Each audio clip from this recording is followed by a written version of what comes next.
ఆపదామపహర్తారం దాతారం సర్వసంపదాం లోకాభిరామం శ్రీరామం భూయో భూయో నమామ్యహం.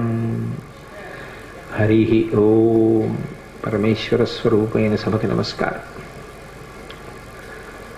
స్వామి హనుమ యొక్క ఆవిర్భావం గురించి వాల్మీకి మహర్షి శ్రీరామాయణం యొక్క ఉత్తరకాండలో ప్రస్తావించారు.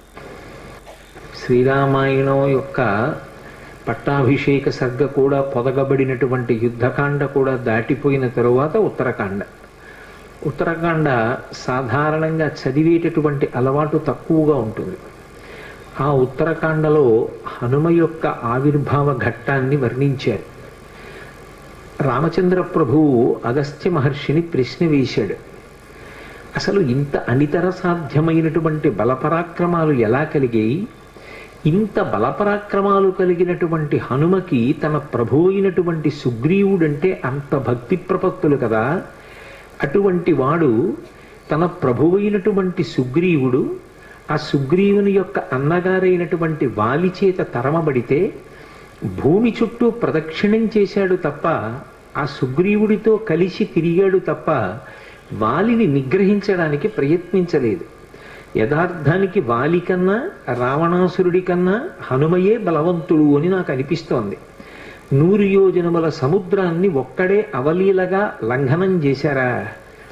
ఆయన ఒక్కరే సీతాన్వేషణం చేశారా? ఎక్కడ అలసట అనేటటువంటి మాటకి తావివ్వలేదా? సీతమ్మ తల్లి యొక్క జాడ కనిపెట్టి శరీర పరిత్యాగం చేద్దామనుకున్నటువంటి తల్లికి మళ్ళీ ప్రాణముల మీద ఆశ కలిగేటట్టుగా మాట్లాడి రామచంద్రమూర్తి ఇచ్చినటువంటి అభిజ్ఞానాన్ని సీతమ్మకు బహూకరించి సీతమ్మ పట్ల పరమ భక్తి ప్రపత్తులతో ప్రవర్తించి ఆమెకు జీవితం మీద ఆశ కల్పించారా? అక్షకుమారుడి వంటి భయంకరమైనటువంటి రాక్షసుణ్ణి సంహరించారా? రావణాసురుడికి తన సందేశాన్ని ఒక్కడే నిర్భయంగా వినిపించాడా? పట్టుకుందామనుకున్నటువంటి రాక్షసుల్ని తెగటార్చి లంకాపట్టణాన్నంతటినీ దహించారా? ఒక్కడే సునాయాసంగా మళ్ళీ 100 యోజనముల సముద్రాన్ని దాటి ఈవలి ఒడ్డుకు వచ్చి వానరులకు సీతమ్మ తల్లి యొక్క క్షేమవార్త నివేదించి మధువన భంజనం చేసి సుగ్రీవుడికి రామచంద్రమూర్తికి సీతమ్మ క్షేమవార్త చెప్పి మళ్ళీ సీతారాములిద్దరూ కలుసుకోవడానికి తగినటువంటి అవకాశాన్ని కల్పించారా? ఇటువంటి బలపరాక్రమాలు ఒక వ్యక్తి యందు ప్రకాశించడం సామాన్యమైనటువంటి విషయం కాదు. ఇంత గొప్ప శక్తి, ఇటువంటి తేజస్సు, ఇటువంటి దుర్నిరీక్ష్యమైనటువంటి పరాక్రమం అసలు స్వామి హనుమ యందు ఎలా ప్రచోదనమయ్యాయి, ఏ కారణం చేత కలిగాయి అని రాముడు సర్వజ్ఞుడైనటువంటి అగస్త్య మహర్షిని ప్రశ్న చేశాడు.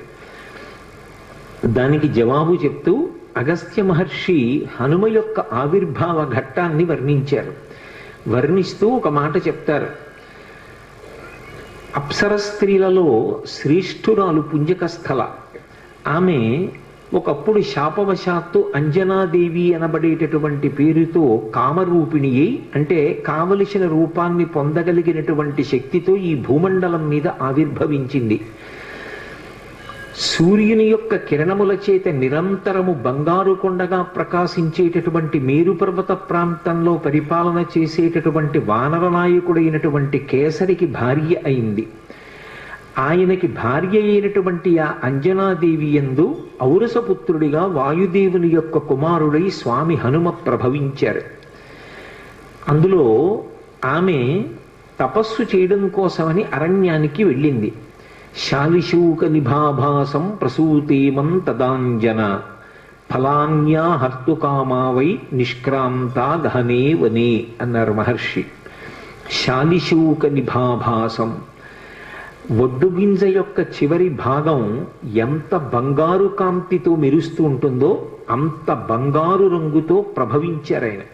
మన దురదృష్టం ఏమిటంటే ఎక్కడెక్కడ స్వామి హనుమని చూపించండి ఆకుపచ్చగానో నీలంగానో రంగేస్తారు. అది ఆయన రంగు కాదు అని 1కి 10 మార్లు చెప్పబడింది. పారిజాత తరుమూలవాసినం భావయామి పవమాననందనం అన్న శ్లోకంలో కూడా కాంచనాద్రికమనీయ విగ్రహం, బంగారు శిఖరం ఎలా ఉంటుందో అటువంటి రంగుతో ఆయన ప్రకాశిస్తూ ఉంటారు అని. యథార్థానికి గోస్వామి తులసీదాస్ హనుమ యొక్క అవతారమే అని చెప్తారు. అటువంటి తులసీదాస్ గారు హనుమతో ప్రత్యక్షంగా అనేక పర్యాయములు మాట్లాడారు. హనుమ యొక్క దర్శనాన్ని పొందినవారు, హనుమతో మాట్లాడినటువంటి తులసీదాస్ గారు కూడా హనుమాన్ చాలీసాకి ప్రార్థనా శ్లోకాన్ని మాత్రం సంస్కృతంలో ఇచ్చారు.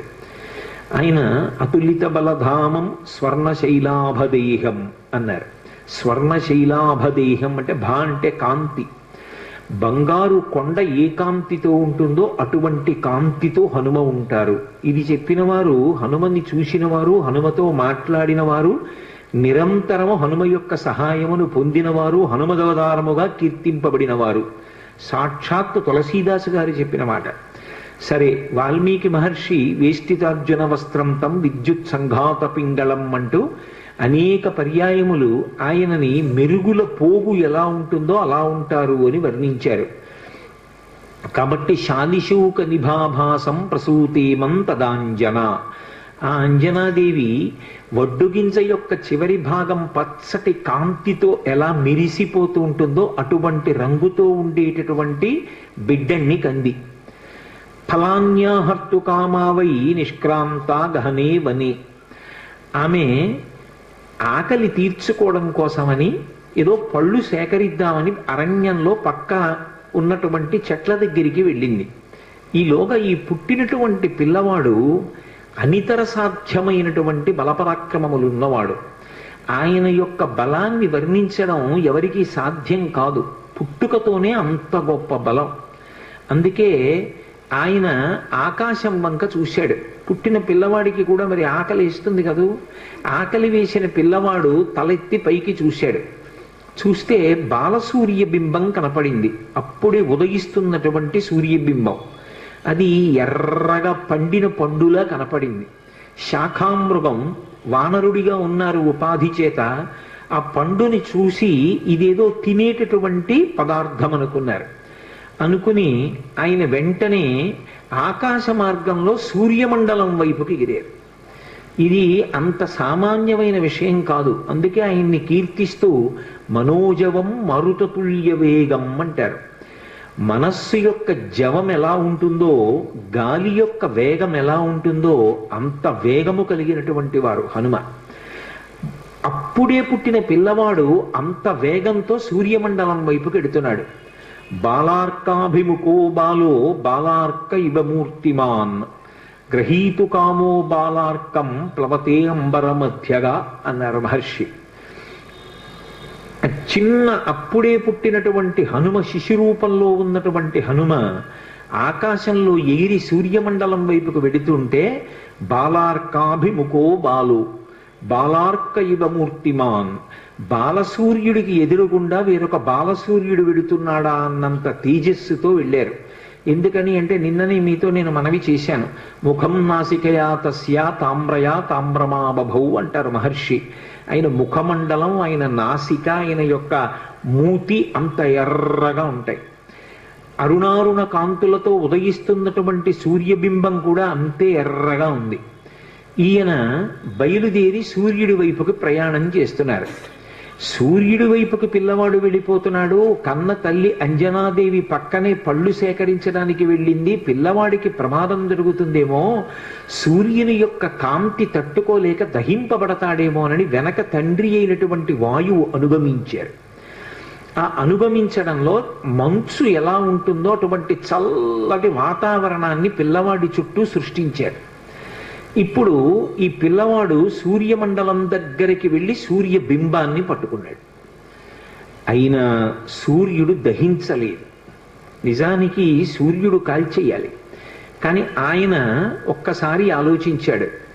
దేవతల యొక్క కార్యాన్ని తీర్చడానికి వచ్చినటువంటి మహోత్కృష్టమూర్తి ఈ పిల్లవాడి వలన ఎదర దేవతలకు, భక్తులకు ఎన్నో కార్యాలు జరగవలసి ఉన్నాయి.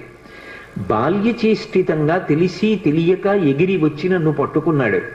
ఈ పిల్లవాణ్ణి నేను నా యొక్క తేజస్సు చేత దహించకూడదని ఉపసంహారం చేసి రక్షించారు. ఈలోగా అది పర్వం, గ్రహణ సమయం. సూర్యబింబాన్ని గ్రసించడం కోసమని రాహువు వచ్చాడు. ఎప్పుడైతే రాహు వచ్చాడో బాల్య చాపల్యం అని ఒకటి ఉంటుంది. పిల్లలు చూడండి, కాసేపు కమలాఫలం పట్టుకుంటారు, ఏదో పక్కన కాశ్మీర ఫలం కనపడింది అనుకోండి, దీన్ని వదిలేసి దాన్ని పట్టుకుంటారు. అలా సూర్యబింబాన్ని పట్టుకున్నటువంటి హనుమ పక్కన వచ్చినటువంటి రాహువుని చూసి వెంటనే సూర్యబింబాన్ని విడిచిపెట్టి ఆ రాహువుని పట్టుకోవడానికి వెళ్ళారు. ఇది చూసి రాహువు భయంతో పరుగు పరుగున ఇంద్రలోకానికి వెళ్ళాడు. ఇంద్రుడు సింహాసనం మీద కూర్చుని ఉన్నాడు. నీవు నాకు అవకాశం ఇచ్చావు, పర్వదినాలలో సూర్యచంద్రుల్ని నేను గ్రహించవచ్చు, కానీ ఇవాళ పర్వన్నాడు నేను సూర్యుణ్ణి గ్రహించడానికి వెళ్ళేసరికి నాకన్నా ముందే వేరొక పిల్లవాడు వానర రూపంలో ఉన్నటువంటి వాడు వచ్చి సూర్యబింబాన్ని గ్రసిస్తున్నాడు, కాబట్టి నువ్వు నీ మాట తప్పావన్నాడు. ఇంద్రుడు ఇది చేసినటువంటి నియమానికి వ్యతిరేకమైనటువంటి వ్యవహారం, కాబట్టి ఈ విషయాన్ని ఏదో నేను పరిష్కరిస్తాను అని వెంటనే ఐరావతాన్ని అధిరోహించాడు. అది 4 దంతములతో మదజలధారలతో ప్రకాశిస్తోంది, తెల్లటి ఏనుగు. అది ఎక్కి ఆయన సూర్యమండలం దగ్గరికి వచ్చాడు. వచ్చేటప్పటికి పిల్లవాడు రాహు పారిపోవడం చూసి మళ్ళీ వచ్చి సూర్యబింబాన్ని పట్టుకుంటున్నాడు. ఎంతలో రావాలి దేవతలు, ఈలోగా దేవేంద్రుడు వచ్చాడు. ఈ పిల్లవాడు వెనక్కి తిరిగి చూశాడు, తెల్లటి ఏనుగు కనపడింది ఐరావతం. ఇదేదో ఈ పండు బాగుంది, దీన్ని పట్టుకుందామని విడిచిపెట్టేసి ఆ సూర్యబింబాన్ని గబగబా వెళ్ళి ఐరావతాన్ని పట్టుకున్నాడు. ఉపేక్షించకూడదు అని తన వజ్రం తీసి ఆ పిల్లవాడి మీదకి ప్రయోగం చేశారు దేవేంద్రుడు. అది వచ్చి ఆయన ఎడమ దవడకి తగిలింది. తగిలితే ఎడమ దవడ విరిగిపోయి ఒక్కసారి సూర్యమండలం నుంచి కింద పడిపోయారు. కింద పడిపోయి ఓ పర్వత శిఖరం మీద పడి కింద పడిపోయారు అచేతనులై. ఆ ఎడమ దవడ విరిగిపోయింది కాబట్టి ఆయనకి హనుమ అని పేరు వచ్చింది. ఇందులో మీరు ఒక విషయాన్ని గమనించవలసి ఉంటుంది. అసలు సాధారణంగా అలా శరీరంలో ఏదైనా అవయవం విరిగిపోతే ఆ విరిగిపోయిన అవయవం పేరు మీదుగా పేరు పెట్టరు, ఎందుకంటే అది అంత శుభప్రదమైనటువంటి విషయం ఏం కాదు. కానీ లోకంలో అన్నిటికీ మినహాయింపులు ఉంటాయి. మామూలుగా మనం ఏది చెప్తామో దానికి ఒక విచిత్రమైన రీతిలో ఒక మినహాయింపుని పొంది విశేష శక్తిని ప్రసరించగలిగినటువంటివి కొన్ని ఉంటాయి. ఉదాహరణకి ఒక విగ్రహం భిన్నమైందనుకోండి, ఆ భిన్నమైనటువంటి విగ్రహాన్ని ఇంకా పూజించరు, ఆ విగ్రహాన్ని తీసేసి నీటిలో కలిపేస్తారు. మరి విశాఖపట్నంలో కనక మహాలక్ష్మి అమ్మవారు ఒక చెయ్యి తెగిపోయి ఉంటుంది అమ్మవారికి. మరి ఆవిడ ఎంత అనుగ్రహమూర్తి! అసలు ఈ మార్గశీర్ష మాసంలో విశాఖపట్నంలో కనక మహాలక్ష్మి అమ్మవారి యొక్క దేవస్థానం ఇసకేస్తే రాలదు, అంతటి అనుగ్రహప్రదాయిని. ఆ తల్లి పాదముల దగ్గరికి వెళ్ళి నమస్కరించాలి తప్ప ఆవిడ అనుగ్రహించలేనటువంటి విషయం లేదు.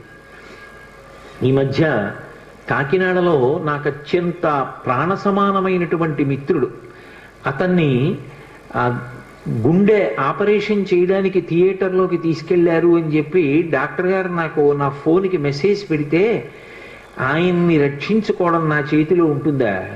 ఆ పరదేవత రక్షించాలి. పసుపు నీళ్లతో కనకమహాలక్ష్మి అమ్మవారికి అభిషేకం చేశా ఆ సమయంలో. తిరిగి వచ్చాను, శుభవార్త విన్నాను. ఆ తల్లి గొప్ప అనుగ్రహప్రదాయిని. ఆ తల్లి ఏమివ్వలేదు, ఏదైనా ఇస్తుంది. బిక్కవోల్లో విఘ్నేశ్వరుడి యొక్క మూర్తిని చూడండి, భిన్నమైంది, కానీ ఆయన ఎంతటి అనుగ్రహప్రదాత! అసలు నిజానికి విఘ్నేశ్వరుడి యొక్క దంతం భిన్నదంతం. ఆయన ఎంతటి అనుగ్రహప్రదాత! సామాన్య సిద్ధాంతాలకి మినహాయింపులు. అలాగే హనుమ పేరు కూడా వచ్చింది. కాదు, ఇందులో ఒక గొప్ప తత్వం, ఒకటి రహస్యం దాగి ఉంది. విద్యారణ్య స్వాముల వారు శృంగగిరి పీఠాన్ని అధివసించారు. అపరశంకర భగవత్పాదులు అని పిలుస్తారు ఆయన్ని. అంతటి మహాపురుషులు. అసలు విద్యారణ్య స్వామి వారి యొక్క జీవితం గురించి వింటుంటే పరమాశ్చర్యకరంగా ఉంటుంది. వారు సాక్షాత్ శ్రీ మహాలక్ష్మి యొక్క అనుగ్రహాన్ని పొంది, ఒకప్పుడు శంకరులు ఒక పేద బ్రాహ్మడి కొరకు కనకధారని ఎలా కురిపించారో అలా కనకధారని పొందారు. పొంది తాను సన్యసించి ఆ బంగారాన్ని తాను వినియోగించుకోకూడదు కాబట్టి సనాతన ధర్మ పరిరక్షణ కొరకు విజయనగర సామ్రాజ్య స్థాపన చేశారు. అందుకే ఇప్పటికీ శృంగగిరి పీఠాధిపతుల యొక్క బిరుదావళి పలికితే విజయనగర సామ్రాజ్య ప్రతిష్టాపనాచార్య అని పిలుస్తూ ఉంటారు. అంతటి మహాపురుషుడు ఆ శృంగగిరి పీఠాన్ని అధివసించినటువంటి వాళ్ళల్లో మహానుభావుడైనటువంటి విద్యారణ్య స్వామి. అటువంటి విద్యారణ్య స్వామి వారు వేదానికంతటికీ భాష్యాన్ని ఇచ్చారు. ఇస్తున్నప్పుడు దానికి సంబంధించి ఒక విషయాన్ని తెలియచేశారు. అసలు వేదం పలకాలన్నా, వేద మంత్రాల్ని పలకాలన్నా, ఒక ఘనపాఠి కావాలి అన్న, వాగ్దేవి యొక్క అనుగ్రహాన్ని పొంది ఒక విషయం మీద స్పష్టంగా చెప్పగలిగినటువంటి రీతిలో ప్రవచనం చెయ్యాలి అన్న, భగవంతుని యొక్క అనుగ్రహము ఎక్కడ ఉంచబడుతుంది అంటే దవడల యందు ఉంచబడుతుంది అని. దవడలు అంతటి దైవదత్తములై అటువంటి బలాన్ని కలిగినవైతే తప్ప, ఆ తేజస్సును నిలబెట్టుకోగలిగినవైతే తప్ప ఒక ఘనపాఠి అయి ఆ వేదమంత్రాన్ని అలా చదవడం సాధ్యం కాదు. వాగ్దేవి అనుగ్రహాన్ని నిలబెట్టుకుని వాక్య నిర్మాణం చేసి విషయం సభలో ఉన్న వారికి అర్థమయ్యేటట్టుగా మాట్లాడగలిగిన ప్రజ్ఞ నిలబడదు అని.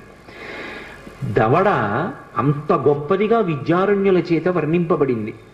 అటువంటి దవడ హనుమ విషయంలో పేరుకి కారణమైంది.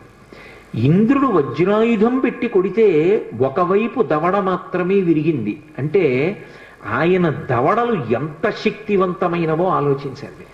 అవి శక్తివంతమైనవి అని నేను అన్నప్పుడు కేవలము బాహ్యంలో బలమైనవి అని నా ఉద్దేశ్యం కాదు. ఆయన మాట్లాడే మాటలు అంత శక్తివంతములై ఉంటాయి.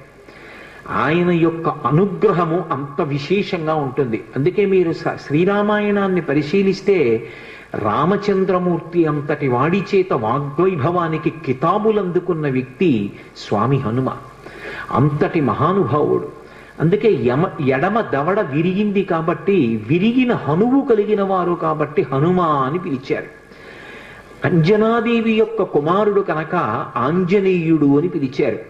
వాయువు యొక్క కుమారుడు కనుక వాయుపుత్రుడు పవనసూతి అని పిలిచారు. వానరుల యొక్క నాయకుడు కనుక వానరాధీశుడు అని పిలిచారు. అనేకమైన పేర్లతో ఆయన కీర్తింపబడ్డారు.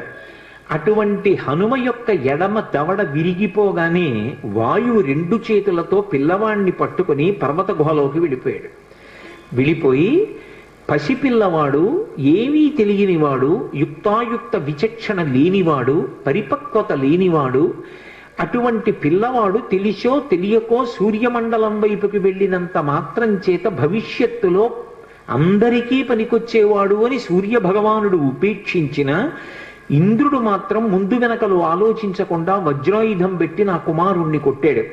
కాబట్టి నాకు ఆగ్రహం కలిగింది అని ఆయన సమస్త భూతముల యందు కూడా తన యొక్క చలనాన్ని నిలుపుదల చేశాడు.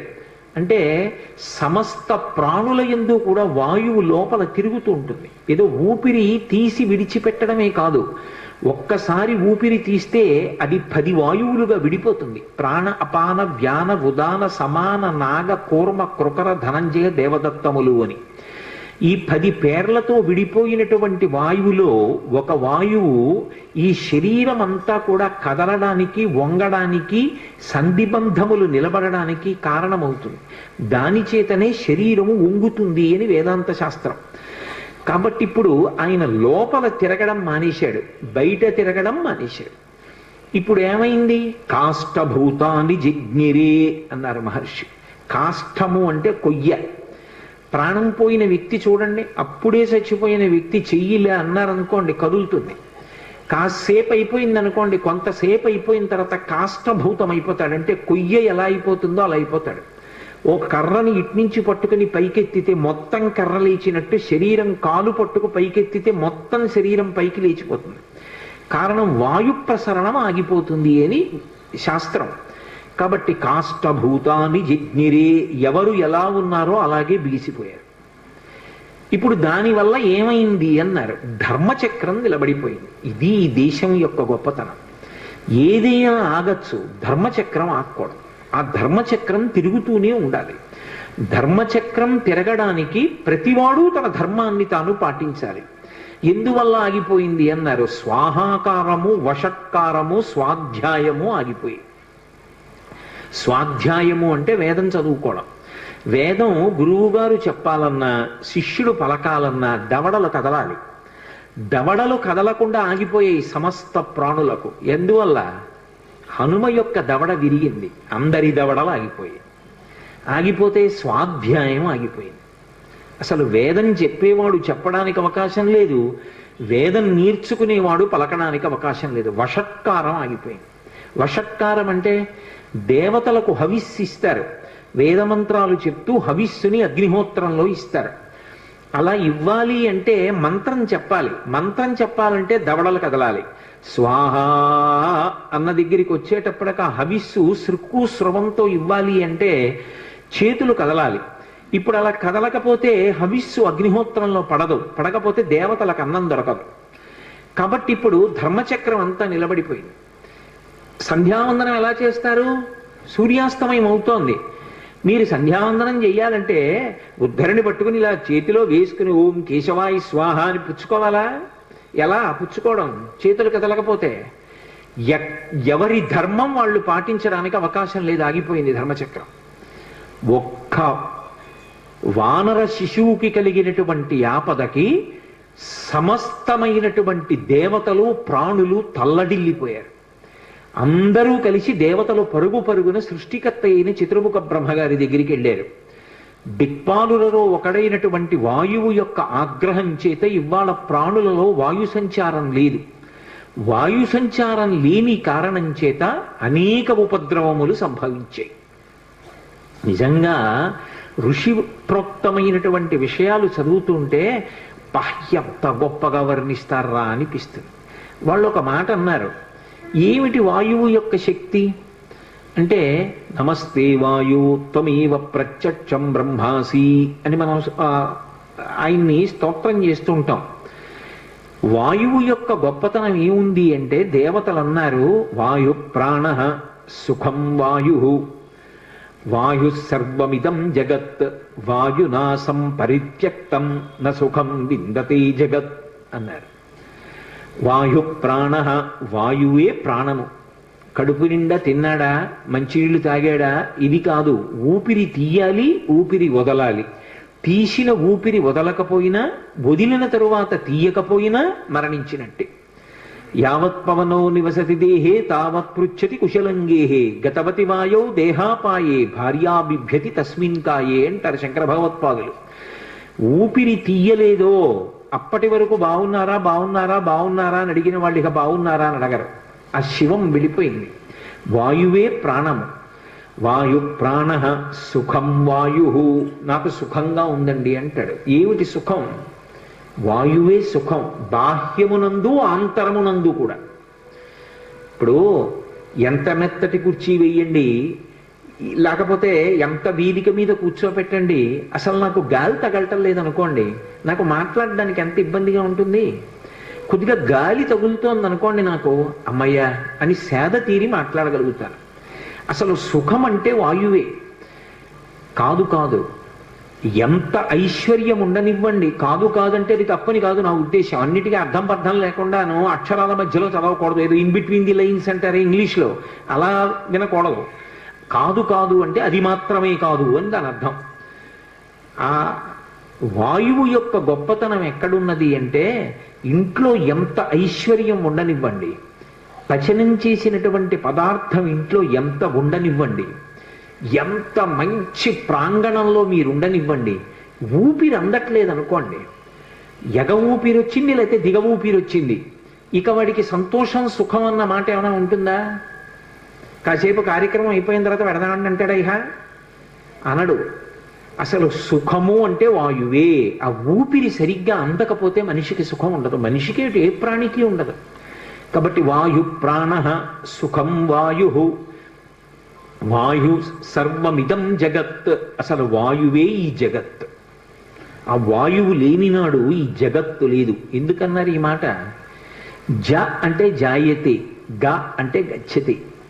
జాయతే గచ్చతే వచ్చేది వెళ్ళేది, వచ్చింది కొత్తగా ఓ ప్రాణి. దేని వల్ల వస్తుంది? ప్రసూతి వాయువు వల్ల వస్తుంది. అమ్మ కడుపులో ప్రసూతి వాయువు లోపల ఉన్నటువంటి బిడ్డని పైకి తోస్తే కొత్తగా ఒక శిశు జననం అవుతుంది. అది పెరిగి పెద్దదైన తర్వాత అందులో ఊపిరి వెళ్ళిపోయి ఇక లోపలికి ఊపిరి పుచ్చుకోకపోతే ఆ ప్రాణి వెళ్ళిపోయింది. కాబట్టి ఇప్పుడు జగత్ అన్న మాట ఎక్కడుంది? వాయువునందే ఉంది.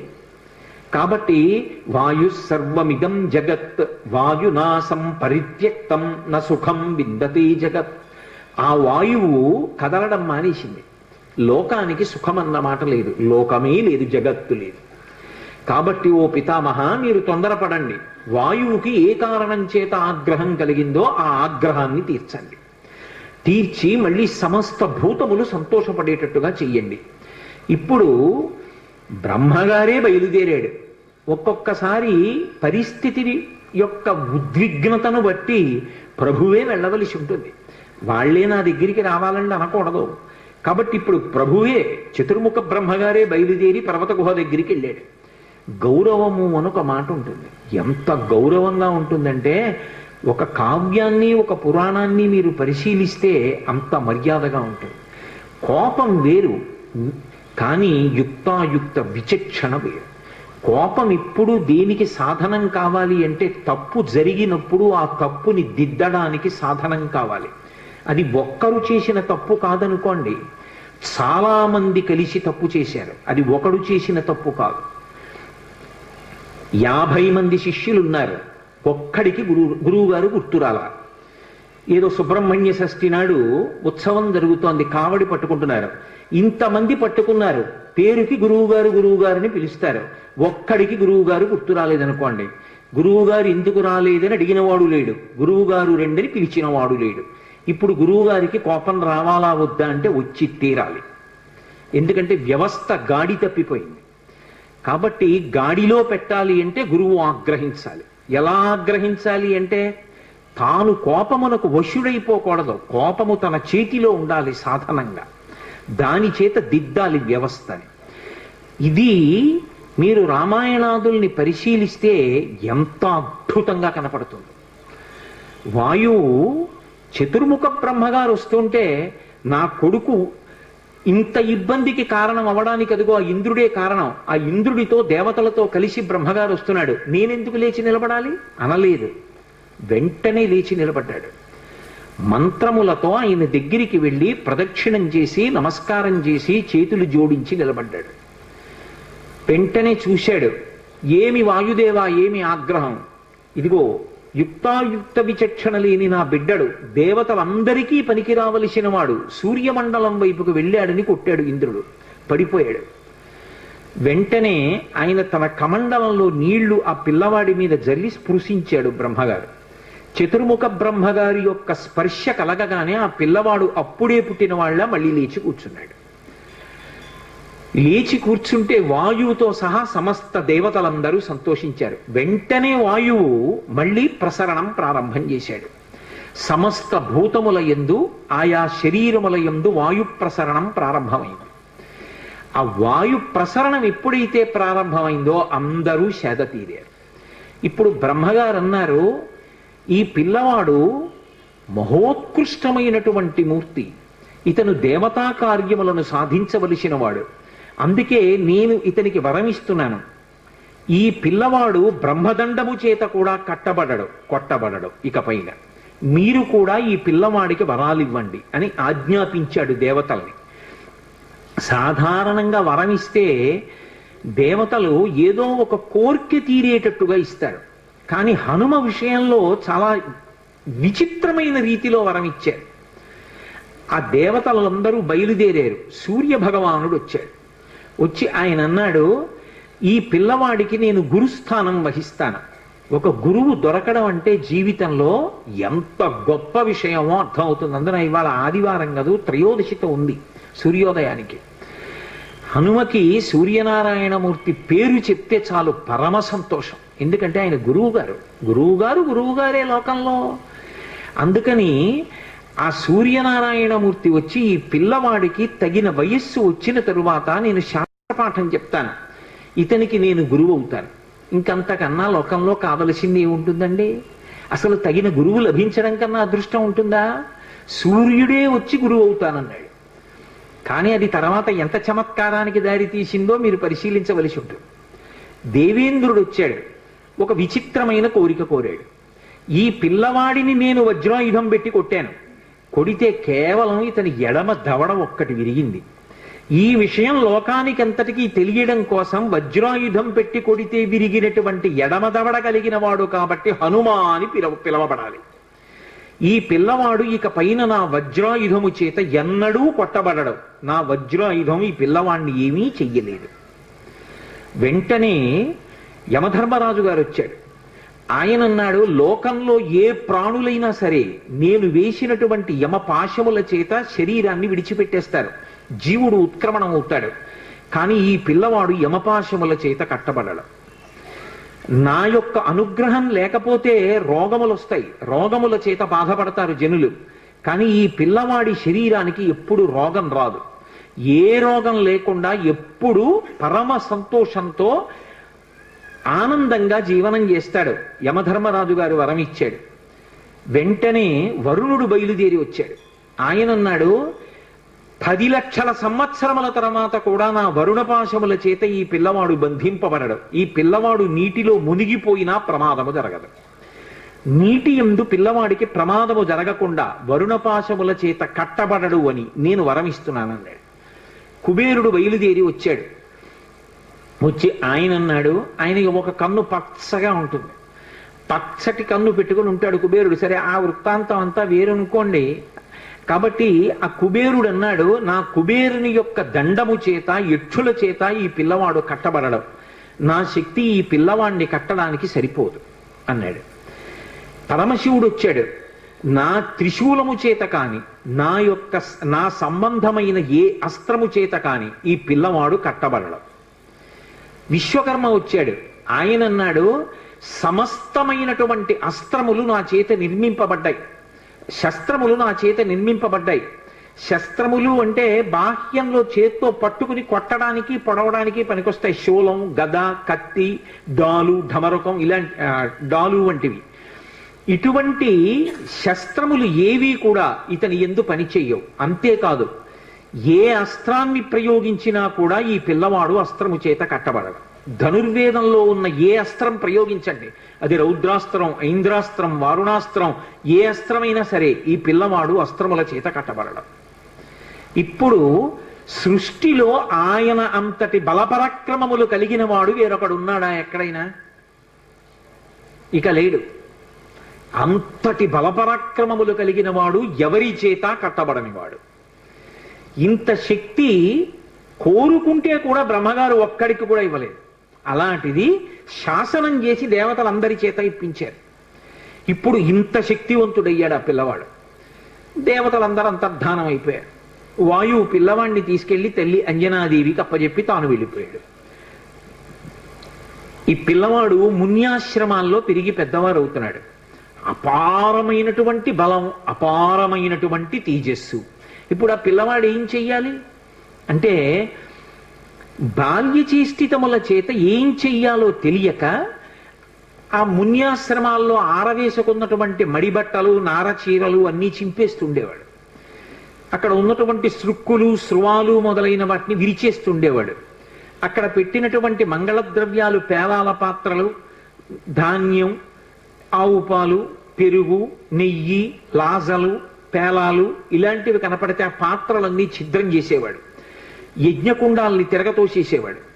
ఇవన్నీ చూసి అంగిరసుని యొక్క వంశంలో వచ్చినటువంటి వాళ్ళు, భృగు వంశంలో వచ్చినటువంటి వాళ్ళు కొంతమంది మునులు ఆ పిల్లవాణ్ణి చూసి శేపురేనం రఘుశ్రేష్ఠ నాతి క్రుద్ధాతి మన్యవహ అన్నారు.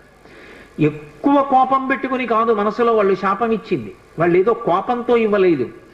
ఈ పిల్లవాడి ఇంత అల్లరి చేస్తున్నాడు, చేస్తుంటే ఎప్పుడైనా ఎవరికైనా కోపం వచ్చి చటుక్కున ఏదైనా ఇబ్బంది కలిగితే అలా కలగకూడదంటే ఈ పిల్లవాడికి తన బలం తనకి తెలియకుండా ఉండాలి, ఉంటే అల్లరి చేయడు అని ఈ పిల్లవాడిని వేరొకరు స్తోత్రము చేసే వరకు, అతని బలము అతనికి జ్ఞాపకం చేసే వరకు ఈయన బలము ఈయనకు జ్ఞాపకము ఉండకుండుగాక అని శపించారు.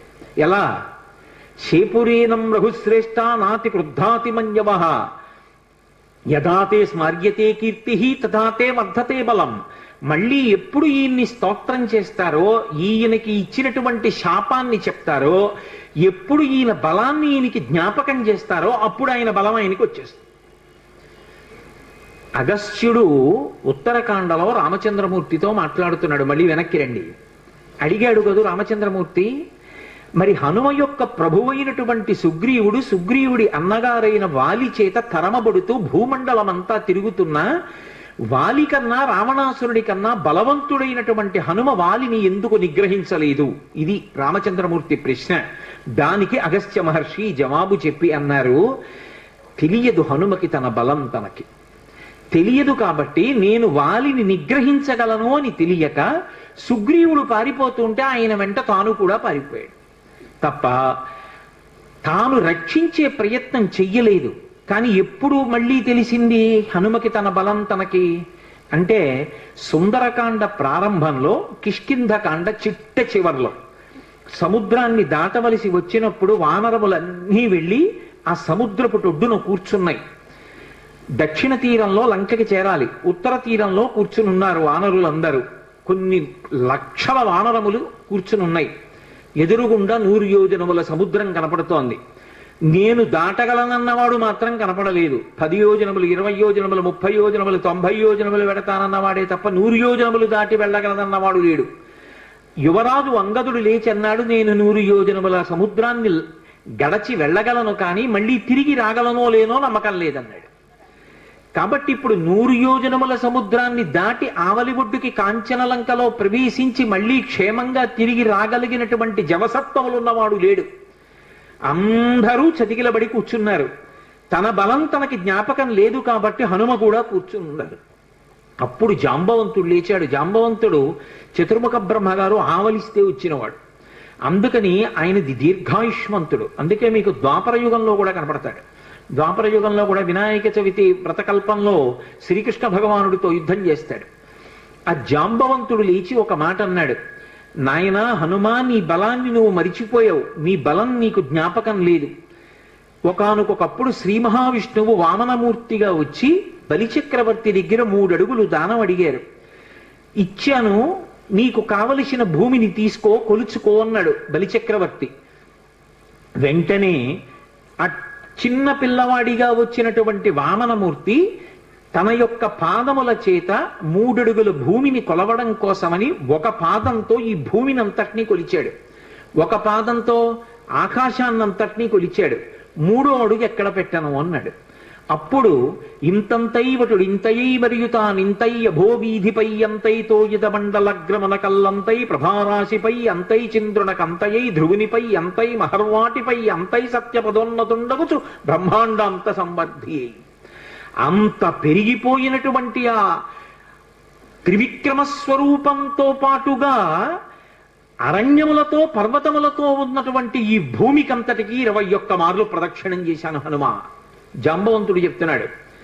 కానీ ఇప్పుడు ఓపిక లేదు, వెళ్ళలేను. నువ్వు సామాన్యుడివి కావు, కారణజన్ముడివి. నీ తల్లి ఒక అప్సర స్త్రీ, పుంజకస్థల. శాపవశాత్తు ఈ భూమి మీద అంజనాదేవి అన్న పేరుతో పుట్టింది. ఆమె నీ తండ్రి అయినటువంటి కేసరి యొక్క భార్య.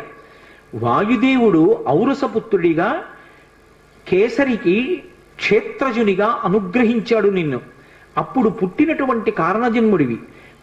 పుడుతూనే శిశురూపంలో ఆకలిగొని ఉదయిస్తున్న సూర్యబింబాన్ని పండనుకొని పట్టుకోవడానికి వెళ్ళి ఇంద్రుని యొక్క వజ్రాయుధం చేత కొట్టబడి ఎడమదవడ విరిగి కింద పడితే విరిగిన దవడ కలిగిన వాడివి కనుక హనుమ అని పేరు పొందావు. అనేక పర్యాయములు గరుత్మంతుడు సముద్రం మీద వెళ్ళిపోతూ అందులో తిరిగేటటువంటి పావుల్ని తన్నుకుపోతుండగా నేను చూశాను. వైనతేయుడైనటువంటి ఆ గరుత్మంతుని యొక్క రెక్కలకు ఎంత గొప్ప శక్తి ఉందో హనుమా వాయుపుత్రుడవైనటువంటి నీ యొక్క భుజముల యందు కూడా అంత శక్తి ఉంది. నీ బలాన్ని నువ్వు జ్ఞాపకం తెచ్చుకో. ఒకప్పుడు ఋషుల యొక్క శాపకారణం చేత నీ బలాన్ని మరిచిపోయావు. ఇప్పుడు సమస్త వానర జాతి ప్రతిష్టని, వానర ప్రభువు అయినటువంటి సుగ్రీవుని యొక్క కార్యాన్ని నెరవేర్చడాన్ని, సుగ్రీవుడిచ్చినటువంటి మాట నిజమైంది అనేటట్టుగా సుగ్రీవుడి యొక్క ప్రతిష్టని నిలబెట్టడం, రామచంద్రమూర్తి కార్యాన్ని సాధించడం, సీతమ్మ తల్లి క్షేమవార్త తీసుకురావడం, ఇంతమంది వానరుల యొక్క ప్రాణాన్ని నిలబెట్టడం నీ చేతులలో ఉన్నాయి. హనుమ, వాయువు, గరుత్మంతుడు, నువ్వు, మీ ముగ్గురికే ఇంతటి వేగం ఉన్నది. అటువంటి నీవు ఇలా నిస్తేజుడిలా కూర్చోవడం మర్యాద కాదు. నీ బలాన్ని, నీ శక్తిని నువ్వు జ్ఞాపకానికి తెచ్చుకొని ఒక్కసారి లంఘించు అని ఆయన్ని పిలుస్తూ ఒక మాట అంటారు. హనుమాన్ హరిరాజస్య సుగ్రీవస్య సమోహ్యపి రామలక్ష్మణయోశ్చాపి తేజసాచ బలేనచ. ఇది జాంబవంతుడు చెప్పినటువంటి పరమ సత్యమైనటువంటి మాట. ఆయన అన్నాడు, ఓ హనుమ, హనుమన్ హరిరాజస్య, వానరములకన్నిటికీ రాజైనటువంటి ఓ హనుమ, సుగ్రీవస్య సమోహ్యపి, నువ్వు నీ వినయము చేత సుగ్రీవుడి దగ్గర ఒక మంత్రిగా సేవిస్తున్నావు, కానీ నువ్వు సుగ్రీవుడి కన్నా తక్కువ వాడవు కాదు. సుగ్రీవుడితో సమానమైనటువంటి బలపరాక్రమములున్నవాడివి. అది రామలక్ష్మణయోశ్చాపి, రామలక్ష్మణులు ఇద్దరూ ఎంతటి తేజోవంతులు బలవంతులో నీవు కూడా అంతటి వాడవే. తేజసాచ బలేనచ, తేజస్సు యందు బలము యందు ఆ ముగ్గురి కన్నా నువ్వు ఎంత మాత్రము తక్కువ వాడివి కావు. అటువంటి వాడివి ఇవాళ 100 యోజనముల సముద్రాన్ని దాటడం నీకు పెద్ద లెక్క కాదు. కానీ నీ బలాన్ని నువ్వు మర్చిపోయావు. హనుమ, ఉత్తిష్ట హరిషార్దూల లంఘయస్వ మహార్ణవం పరాహి సర్వభూతానాం హనుమన్యా గతిస్తవ అన్నాడు. ఉత్తిష్ట హరిషార్దూల, లే హనుమ, నీ శక్తిని జ్ఞాపకం తెచ్చుకో. లంఘయస్వ మహార్ణవం, ఈ సముద్రాన్ని చిన్న ఎద్దు పాదములో అడుగు వేస్తే అది చిన్న ముద్ర పడితే అందులోకి వచ్చి నీళ్లు నిలబడితే ఎంతుంటాయో నీ శక్తి ముందు ఈ సముద్రం అంతా. కాబట్టి ఈ సముద్రాన్ని లంఘించు. ఉత్తిష్ట హరిషార్దూల లంఘయస్వ మహార్ణవం పరాహి సర్వభూతానాం. ఇది హనుమ యొక్క గొప్పతనం. హనుమన్యాగతిస్తవ సర్వభూతానాం. ఈ సృష్టిలో ఎన్ని భూతములున్నాయో అన్ని భూతముల కన్నా కూడా తేజోవంతుడవు, గమనమునందు అటువంటి వేగమున్నవాడివి నువ్వే. పరాహి సర్వభూతానాం హనుమన్యా గతిస్తవ, నీ యొక్క వేగం అటువంటిది. అంతటి వేగమున్నవాడివి నువ్వు ఇవాళ ఇలా కూర్చోవడం బావులేదు, లే నీ బలాన్ని పుంజుకో అన్నాడు. ఎప్పుడైతే జాంబవంతుడు కీర్తించాడో వెంటనే హనుమ యొక్క శాపం నివారణమైపోయింది. ఇప్పటికీ తెలియక ఓ మాట అంటుంటారు, మనం ఆయన బలం ఆయనకి జ్ఞాపకం చేయాలండి అని. మనం జ్ఞాపకం చేయక్కర్లేదు, ఎప్పుడూ ఆయన శాపం తీరిపోయింది. తీరిపోయి తన బలం తాను జ్ఞాపకానికి తెచ్చుకున్నారు కాబట్టే వెంటనే ప్రతిజ్ఞ చేశారు. లేచి నిలబడి, ఇక్కడి నుంచి నేను కాని సముద్ర లంఘనాన్ని ప్రారంభం చేస్తే నేను నా పాదములతో భూమిని దట్టించినప్పుడు ఈ భూమి ఊంచుకోలేదు. అందుకే మహేంద్రగిరి మీద నిలబడి అక్కడి నుంచి బయలుదేరి వెడతాను. నాకిప్పుడు ఎంత సంతోషంగా ఉందంటే, అపారమైనటువంటి వేగము కలిగినటువంటి బంగారు రెక్కలు అల్లారుస్తూ ప్రయాణించేటటువంటి గరుత్మంతుడు సముద్రం మీద తీవ్రమైన వేగంతో వెడుతూ పావుల్ని తన్నుకుపోతుంటే ఏకకాలంలో ఆ గరుత్మంతుడి చుట్టూ కొన్ని 100 పర్యాయములు ప్రదక్షిణం ఆచరించగలను. సముద్రానికి ఉత్తర తీరంలో నిలబడి వంగి ఉత్తర తీరాన్ని నా చేతితో స్పృశించగలను. గోష్పదీకృతమారాసిం మశకీకృత రక్షతం రామాయణ మహామాల రత్నం వందే అనిలాత్మజం. ఎద్దు పాదంలో నీరు నిలబడితే దాటడం ఎంత అవలీలగా దాటగలరో అంత అవలీలగా దాటగలను. ఈ పర్వతములతో, నదులతో, సముద్రంతో శోభిస్తున్నటువంటి ఈ భూమండలాన్నంతటినీ తిరగవేసి సముద్రంలో కలిపేయగలను. పర్వతాలనన్నిటినీ కూడా నా తొడల వేగంతో చూర్ణం చెయ్యగలను. ఆకాశాన్ని ఒరుసుకుంటున్నాడా అన్నట్టుగా ఆకాశ మార్గంలో ఈ సముద్రాన్ని దాటి ఆవలి ఒడ్డుకు చేరగలను. ఇప్పుడే బయలుదేరుతానని మహానుభావుడు బయలుదేరారు. అలా జాంబవంతుడు చేసినటువంటి ప్రార్థన చేత, ఆయన చేసినటువంటి స్తోత్రం చేత హనుమ యొక్క శాపము ఎన్నడో నివారణమైపోయింది. అటువంటి హనుమ సూర్యనారాయణమూర్తి ఇచ్చినటువంటి అనుగ్రహం మేరకు సూర్య భగవానుడికి శిష్యుడయ్యాడు. లోకంలో ఎందరో శిష్యులుంటారు. గురువుగారి దగ్గర పాఠం నేర్చుకున్న వాళ్ళు, శాస్త్రం చదువుకున్న వాళ్ళు. కానీ అందరు శిష్యులు ఒకెత్తు, హనుమ ఒక్కరూ ఒకెత్తు. హనుమ వంటి శిష్యుడు లోకంలో ఉండరు. ఎందుచేత అంటే లోకంలో ఎక్కడైనా గురువు పాఠం చెప్పాలి అంటే తాను స్థిరంగా కూర్చుంటారు, కూర్చుని శిష్యుల్ని కూర్చోబెట్టుకుని పాఠం చెప్తారు. అథవా గురువుగారు అటు ఇటు నడుస్తూ పాఠం చెప్పడం విన్నాం, గురువుగారు మధ్యలో తెర కట్టుకుని శిష్యులకు పాఠం చెప్పడం విన్నాం పతంజలి చరిత్రలో. కానీ సూర్యుడు హనుమకి పాఠం చెప్పడానికి ఆగకూడదు, ఎందుకంటే కాలగమనం ఆగిపోతుంది కాబట్టి ఆయన ఉదయాద్రి మీద బయలుదేరి అస్తాద్రికి వెళ్ళిపోయే పర్యంతము ఆయనతో పాటుగా ప్రయాణిస్తూ పాఠం వినాలి. ఆయన పోని ప్రయాణించేటప్పుడు చంద్రుళ్ళ సుధాకిరణుడై ఏం చల్లగా ఉండడు, నిమిషానికి ఆయన తేజస్సుని పుంజేసుకుంటాడు. మధ్యాహ్నకాలం అయ్యేటప్పటికే మార్తాండ బింబంగా ఉంటాడు, దుర్నిరీక్షమైనటువంటి ప్రకాశంతో ఉంటాడు. అటువంటి సూర్యనారాయణమూర్తి దగ్గర కూర్చుని పాఠం వినడం ఎలా సాధ్యం? పోని గురువుగారు పాఠం చెప్తుంటే ఆయన నేర్చుకున్నది వ్యాకరణం, పైగా వ్యాకరణం నేర్చుకోవాలి అంటే కేవలం విని నేర్చుకోవడం కుదరదు, పుస్తకం చేతితో పట్టుకోవాలి. పట్టుకుని గురువుగారికి పక్కన నిలబడి ఇలా చెవి పెట్టి గురువుగారితో సమానంగా కూర్చోవడం కానీ గురువుగారితో సమానంగా నిలబడడం కానీ చేసి పాఠం నేర్చుకోకూడదు. గురువుగారికి పోని గురువుగారు వస్తుంటే కొంచెం ముందుకు వెడుతూ ఇలా చెవి పెట్టి విందామంటే గురువుగారికి పృష్ఠభాగం చూపించకూడదు, గురువుగారికి ముందుకు నిలబడి పాఠం వినాలి. గురువుగారికి ఎదురుగుండా నిలబడదామంటే నిరాధారమైన ఆకాశ మార్గంలో సూర్యనారాయణమూర్తి యొక్క రథం వెళ్ళిపోతుంటుంది. దుర్నిరీక్షమైన తేజస్సు క్షణానికి పుంజేసుకుని మీదకొస్తాడు. అంత వేగంతో సూర్యుడు వస్తే అంత వేగంతో వెనక్కి నడవాలి. వెనక్కి నడుస్తూ చేతిలో శాస్త్రం పట్టుకుని శాస్త్రం వంక చూస్తూ గురువుగారి ముఖం వంక చూస్తూ గురువుగారు చెప్పిన మాటలు వింటూ శ్రద్ధతో చదువుకుంటూ నేర్చుకుంటూ వెనక్కి నడవాలి. నడిచి గురువుగారు అస్తాద్రికి చేరుకునేటప్పటికీ శిష్యుడు అస్తాద్రికి చేరుకుని ఆ రోజు పాఠం పూర్తి చెయ్యాలి. ఎవరైనా వెళ్ళగలరా? సూర్యుడి దగ్గర పాఠం నేర్చుకోగలరా? మహానుభావుడైనటువంటి స్వామి హనుమ నేర్చుకున్నాడు. అందుకే సూర్యనారాయణమూర్తికి తన శిష్యుడైనటువంటి హనుమ పేరు చెప్తే ఎంత సంతోషం, ఇటువంటి శిష్యుడు ఎక్కడ దొరుకుతాడని. శిష్యుడి పేరు చెప్తే గురువు పులకించిపోవాలి. దేని చేత అంటే శిష్యుడి యొక్క నడవడి చేత. శిష్యుడి నడవడి చూసి గురువు ఛీ అనే రోజు తెచ్చుకోకూడదు, అంతకన్నా అసహ్యకరమైన విషయం లోకంలో ఎక్కడుంటుంది. కాబట్టి ఆ హనుమ యొక్క వినయం, ఆ హనుమ యొక్క నడవడి చూసి గురువైనటువంటి సూర్యనారాయణమూర్తి పరవశించిపోయేవాడు.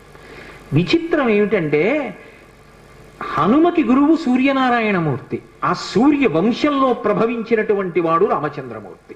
రామచంద్రమూర్తికి గురువు వశిష్ఠుడు. రామచంద్రమూర్తికి గురువు వశిష్ఠుడైతే రామచంద్రమూర్తి స్వామి హనుమకి సమస్తం. యథార్థానికి స్వామి హనుమకి తల్లి రాముడే, తండ్రి రాముడే, గురువు రాముడే, దైవం రాముడే, అన్నీ రాముడే. అసలు శాస్త్రంలో ఒక సీతారామాంజనేయ సంవాదం అని ఒక విషయం చెప్తారు. రామతారక మంత్రోపదేశం హనుమకి ఎవరు చేశారు అంటే సీతమ్మ చేసింది అంటారు. హనుమకి వేదాంత జ్ఞానం నేర్పిన వారెవరు అంటే రామచంద్రమూర్తి, రాముడు గురువు హనుమకి. సూర్యుడి దగ్గర వ్యాకరణ పాఠం అంతా నేర్చుకున్నాడు, కానీ ఆ వినయానికి సూర్యుడు పొంగిపోతాడు. నాకు ఇప్పటికీ తిరుపతి వెడితే ఆ పద్మావతి అమ్మవారి దేవస్థానానికి వెళ్ళి జగదంబని సేవించి వచ్చిన తర్వాత పద్మ సరోవరం ఎదురుగుండా సూర్యనారాయణమూర్తి ఉంటారు, రెండు చేతుల్లో ఇలా కమలాలు పట్టుకుని. ఆయన దగ్గరికి వెళ్ళి ప్రదక్షిణం చేసి కూర్చోగానే నాకు మొట్టమొదట జ్ఞాపకం వచ్చేవారు ఎవరంటే హనుమ. ఎందుకంటే ఈ గురువు గారు ఎంత మురిసిపోతూ ఉంటారో ఆయన్ని శిష్యుడిని తలుచుకుని. అది కదా శిష్యుడంటే. శిష్యుడి పేరు చెప్పేటప్పటికీ గురువు పరవశించిపోవాలి. గురువు సదా నా శిష్యుడు రక్షింపబడుగాక అని మనసులో అంత సంతోషంతో ప్రార్థన చేసేటట్టుగా శిష్యుడి యొక్క నడవడి ఉండాలి. అందుకే ఆ సూర్యనారాయణమూర్తి దగ్గర వ్యాకరణం నేర్చుకున్నారు, వేదాంతాన్ని రామచంద్రమూర్తి దగ్గర నేర్చుకున్నారు హనుమ. రామచంద్రమూర్తికి వేదాంత జ్ఞానము పట్ల విశేషమైనటువంటి అనురక్తి, ధర్మానుష్ఠానమునందు కూడా అంతే అనురక్తి. మనకి పూర్వమీమాంస ఉత్తరమీమాంస అని రెండు ఉంటాయి. పూర్వమీమాంస ధర్మాన్ని ప్రతిపాదన చేస్తుంది, అందుకే దానికి ధర్మమునందు అనురక్తి కల్పించేటటువంటి శాస్త్రము అని ధర్మ జిజ్ఞాస అని పిలుస్తారు. ఉత్తరమీమాంస పరావిద్యని చెప్తుంది, అపరావిద్యని మిగిలినవి చెప్తాయి. పరావిద్య అంటే మోక్షమునకు కారణమైనటువంటి వేదాంత శాస్త్రం. అది కేవలము కూడా బ్రహ్మ జిజ్ఞాస అంటారు. బ్రహ్మ జిజ్ఞాస అంటే కేవలము జ్ఞానమునందు అనురక్తి. ఆ జ్ఞానము ఎవరికి కలుగుతుందో వాడే మోక్షమునకు అర్హుడవుతాడు. వాడు జీవన్ముక్తుడు అంటారు. శరీరంతో ఉండి కూడా మోక్షాన్ని పొందేసిన వాడే. శరీరం పడిపోయిన తరువాత పొందేది విదేహ మోక్షం. అంతేకాని చచ్చిపోయిన తర్వాత ఎప్పుడో మోక్షం వస్తుంది అన్నది అద్వైత సిద్ధాంతం కాదు. జ్ఞానము కలిగిన కారణం చేత శరీరంతో ఉండగానే మోక్షాన్ని పొందేస్తాడు. అందుకే కురుడిని పూర్ణాహుతిలో వాడతారు. అది పెంకు నుంచి విడిపోతుంది. శరీరంలో ఉన్న గుడుగుడులాడుతూ తాను వేరుగా ఆత్మగా ఉంటాడు, సాక్షిగా శరీరాన్ని చూస్తూ ఉంటాడు. ఆ జ్ఞానమునకు ఎవరు చేరిపోయాడో అటువంటి వాడికి ఇహ విహిత కర్మ నిషిద్ధ కర్మ అన్న రెండు మాటలు అన్వయం అవ్వవు. అన్నిటికీ అతీతంగా ఉంటాడు. అదిగో అటువంటి మహాజ్ఞానులలో అగ్రగణ్యుడెవరు అంటే స్వామి హనుమ. సాధారణంగా లోకంలో హనుమ అనేటప్పటికీ ఏం చెప్తామంటే ఆయన చాలా గొప్ప బలవంతుడు అంటారు. భజరంగ బలి అంటుంటారు. ఉత్తర భారతదేశం అంతా కూడా ఆయనది ఉక్కు ముక్క లాంటి శరీరం అంటారు. కానీ యథార్థం మనకు అదొక్కటే కాదు. అసలు హనుమ యొక్క తత్వాన్ని అద్భుతంగా అనుభవించిన మహాపురుషుల్లో ఒకడు సంత్ గోస్వామి తులసీదాస్. తులసీదాస్ గారు ఆయన మీద కొన్ని ప్రార్థనా శ్లోకాలు చెప్పారు. హనుమాన్ చాలీసా చేసే అలవాటు ఉన్నవారు ఆ ప్రార్థనా శ్లోకాలు చేస్తారు. అవి సంస్కృతంలో ఇచ్చారు ఆయన. దాన్ని ఆ ప్రార్థనా శ్లోకం చెప్తూ అతులిత బలధామం స్వర్ణ శైలాభదేహం ధనుజవన కుశానం జ్ఞానినామగ్రగణ్యం అంటారు తులసీదాస్ గారు. అతులిత బలధామం, అతులిత అంటే పోల్చడానికి ఇక అటువంటి బలం ఉన్నవాడు లేడు. ఆయన బలంతో సమానమైన బలం ఉన్నవాడు అని చెప్పడానికి వీలు లేదు. ఎందుకని కింద ఒక పెద్ద విషయం ఉంది. స్వర్ణ శైలాభదేహం, భ కాంతి, బంగారు కాంతి శరీరంలోంచి వస్తూ ఉంటుంది. ఎక్కడదది? మీరు పతంజలి యోగశాస్త్రాన్ని పరిశీలిస్తే అందులో కనపడుతుంది. ఎవరు నిరంతర బ్రహ్మచర్యంలో ఉంటారో, అస్ఖలిత బ్రహ్మచారి, అసలు ఎన్నడూ ఆయన మనసు కామమునకు వశం కాదు. ఎన్నేళ్ళొచ్చినా అటువంటి బ్రహ్మచర్య దీక్షలో నిలబడి తన యొక్క వీర్యశక్తిని తేజశక్తిగా ఓజోశక్తిగా మారుస్తాడో అటువంటి వాడి రోమకూపములలోంచి బ్రహ్మ తేజస్సు బంగారు కాంతితో పైకి కొడుతుంది. అది తులసీదాస్ గారి నిర్వచనం. అతులిత బలధామం, అటువంటి బ్రహ్మచర్యనిష్ఠున్నవాడు. జితేంద్రియం, ఇంద్రియములను గెలిచిన వాడైన. కాబట్టి అతులిత బలధామం, ఆయనతో సమానమైన బలవంతుడు వేరొకడు ఉన్నాడని చెప్పడానికి వీల్లేదు. అంతటి మహాబలవంతుడు హనుమ ఒక్కరే. ఆ బలానికి కారణం ఆయన బ్రహ్మచర్యం కూడా. అతులిత బలధామం స్వర్ణ శైలాభదేహం, అది యోగశాస్త్ర రహస్యం. అందుకన్నారు తులసీదాస్ గారు, ఏదో శరీరం బంగారు కాంతి అని చెప్పడానికి కాదు. తులసీదాసు గారు అపరిమితమైనటువంటి హనుమ యొక్క అనుగ్రహాన్ని పొందిన మహాపురుషుడు. స్వర్ణ శైలాభదేహం ధనుజవన కృశానం, రాక్షసులు అనబడేటటువంటి వనాన్ని అంతటినీ కూడా కార్చిచ్చు రూపంలో కాల్చేసినవారు. కార్చిచ్చు అని అంటుకుంటుంది అరణ్యంలో, రోహిణీ కార్తీ అటువంటి వాటి సమయంలో అంటుకుంటుంది. అసలు ఆ కార్చిచ్చు చూడ్డానికి భయం వేస్తుంది. మీరు ఎవరైనా ఎప్పుడైనా చూశారో లేదో, నాకు ఒకసారి ఈశ్వరుడు దాన్ని చూసేటటువంటి అవకాశం కల్పించాడు. ఒకప్పుడు మంచి వేసవి కాలంలో శ్రీశైలం క్షేత్రంలోంచి కిందకు వచ్చేస్తున్నాను. మేము వచ్చేస్తున్నటువంటి కొండలకి ఆవలి వైపు కొండల మీద కార్చిచ్చు అంటుకుంది. కార్చిచ్చుకో లక్షణం ఉంటుంది. మామూలుగా ఇలా నిలబడి మండదది, అది దూకుతుంది మంట. అసలు చూడ్డానికి గజ గజ గజ గజ వణికిపోతాం. అది ఇక్కడి నుంచి పెద్ద వలయం తిరిగినట్టుగా ఇలా తిరుగుతుంది, తిరిగి దూకుతుంది అవతల వైపుకి. ఆ దూకుతున్నప్పుడు అది దేని మీదకి దూకుతూ వెడుతుంటుందో అదంతా బూది కుప్పల కింద పడిపోతుంటాయి చెట్లు. అది అలా అంటుకుపోతుంది, అంటుకుపోయి వ్యాపించేస్తూ దూకుతూ వెళ్ళిపోతుంది. అలా ఒక గంట ఉందంటే అరణ్యం అంతా కాలిపోతుంది. అందులోంచి ప్రాణులు కూడా తప్పుకోలేవు. ఎంత వేగంగా వెళ్లే ప్రాణులు కూడా కాలిపోతాయి, పక్షులు కూడా పడిపోతాయి ఆ వేడికి. అలా వెడుతుంది. అబ్బా, ఏమి ఉపమానం అండి తులసీదాస్ గారిది! ఏమి అనుభవించారు హనుమ యొక్క శక్తిని! ఎవరు వెయ్యగలరు ఇంకటువంటి ఉపమానం? హనుమ యొక్క అవతారమే అంటారు. హనుమతో మాట్లాడేవారు, హనుమతో కలిసి కూర్చున్నారు, హనుమ వలన ఎన్నో విషయాలు తెలుసుకున్నారు ఆయన. అటువంటి వారు కాబట్టి అటువంటి మాటలు వెయ్యగలిగారు హనుమ గురించి. అందుకే హనుమాన్ చాలీసా అంత శక్తివంతమైంది లోకంలో. స్వర్ణ శైలాభదేహం ధనుజవన కృషానం జ్ఞానినామగ్రగణ్యం. ఇది తులసీదాస్ గారి ప్రార్థన. ఇప్పుడు నేను తులసీదాస్ గారి ప్రార్థన అంతా చెప్పి వ్యాఖ్యానం చేయడం అంటే అయ్యే పని యథార్థానికి. ఏదో పైకి తేల్చేస్తున్నాను కానీ ఎప్పుడైనా నాతో పరమేశ్వరుడు హనుమాన్ చాలీసాకి వ్యాఖ్యానం చేస్తే అప్పుడు ఇంద్రుడు అని. కాబట్టి జ్ఞానినామగ్రగణ్యం, జ్ఞానుల యందు అగ్రగణ్యుడు.